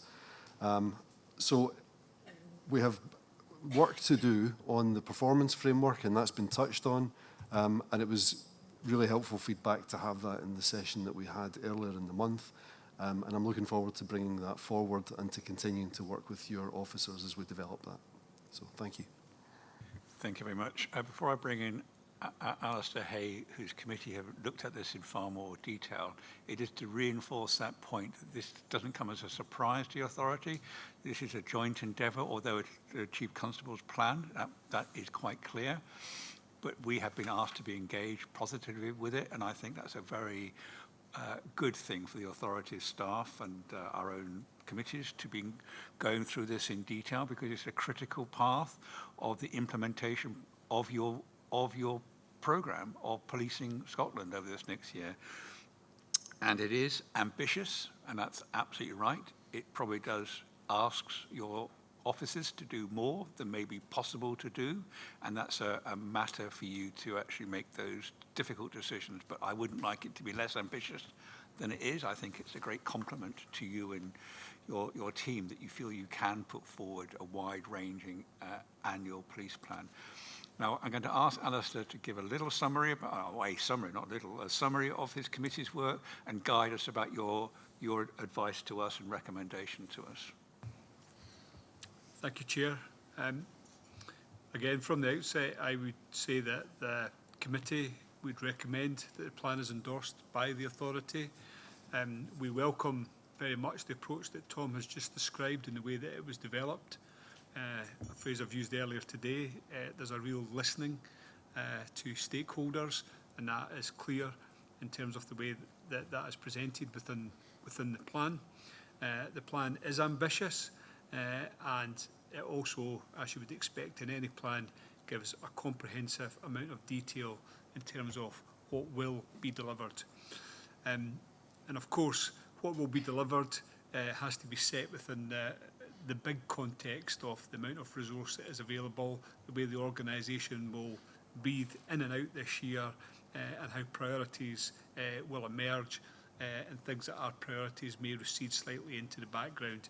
I think that's all reflected in the way that the plan has been developed, and also in the way that the plan has been presented to everybody. The last bit really, which is essential, and the committee recognises this, is the finishing of the refreshed performance framework, because given all the environmental challenges, to deliver that ambition, as always, monitoring and evaluation will be essential going forward. Thank you. Thank you. And that refresh of the performance framework, Alistair, are you and your committee confident that's in the right direction and it will be delivered in a timely basis? Yeah, yes, again, we've been involved, particularly officers, in terms of the development, and the approach that's been taken by colleagues within Police Scotland is one that we welcome, and we do have a high degree of confidence that it will be fit for purpose and will really help us to monitor this annual delivery plan. Thank you very much for that clear advice to us. Are there any questions to be asked? Grant McCrae. Thank you, Chair. It's really a question for Tom, I think. You've already touched on the fact that pages 52 on resource and 53 on investment have to be updated following today's discussion. But I wonder if you could tell us a little bit about how the authority is going to be advised of what the content of these pages are going to look like. Thank you. Yes, thank you, Grant. We'll endeavour to share that with you next week. We have material ready, and it was all subject to discussion today. So you will absolutely, and your officers, have a finalised version of this before it's submitted to Parliament by the Chief Constable. Thank you.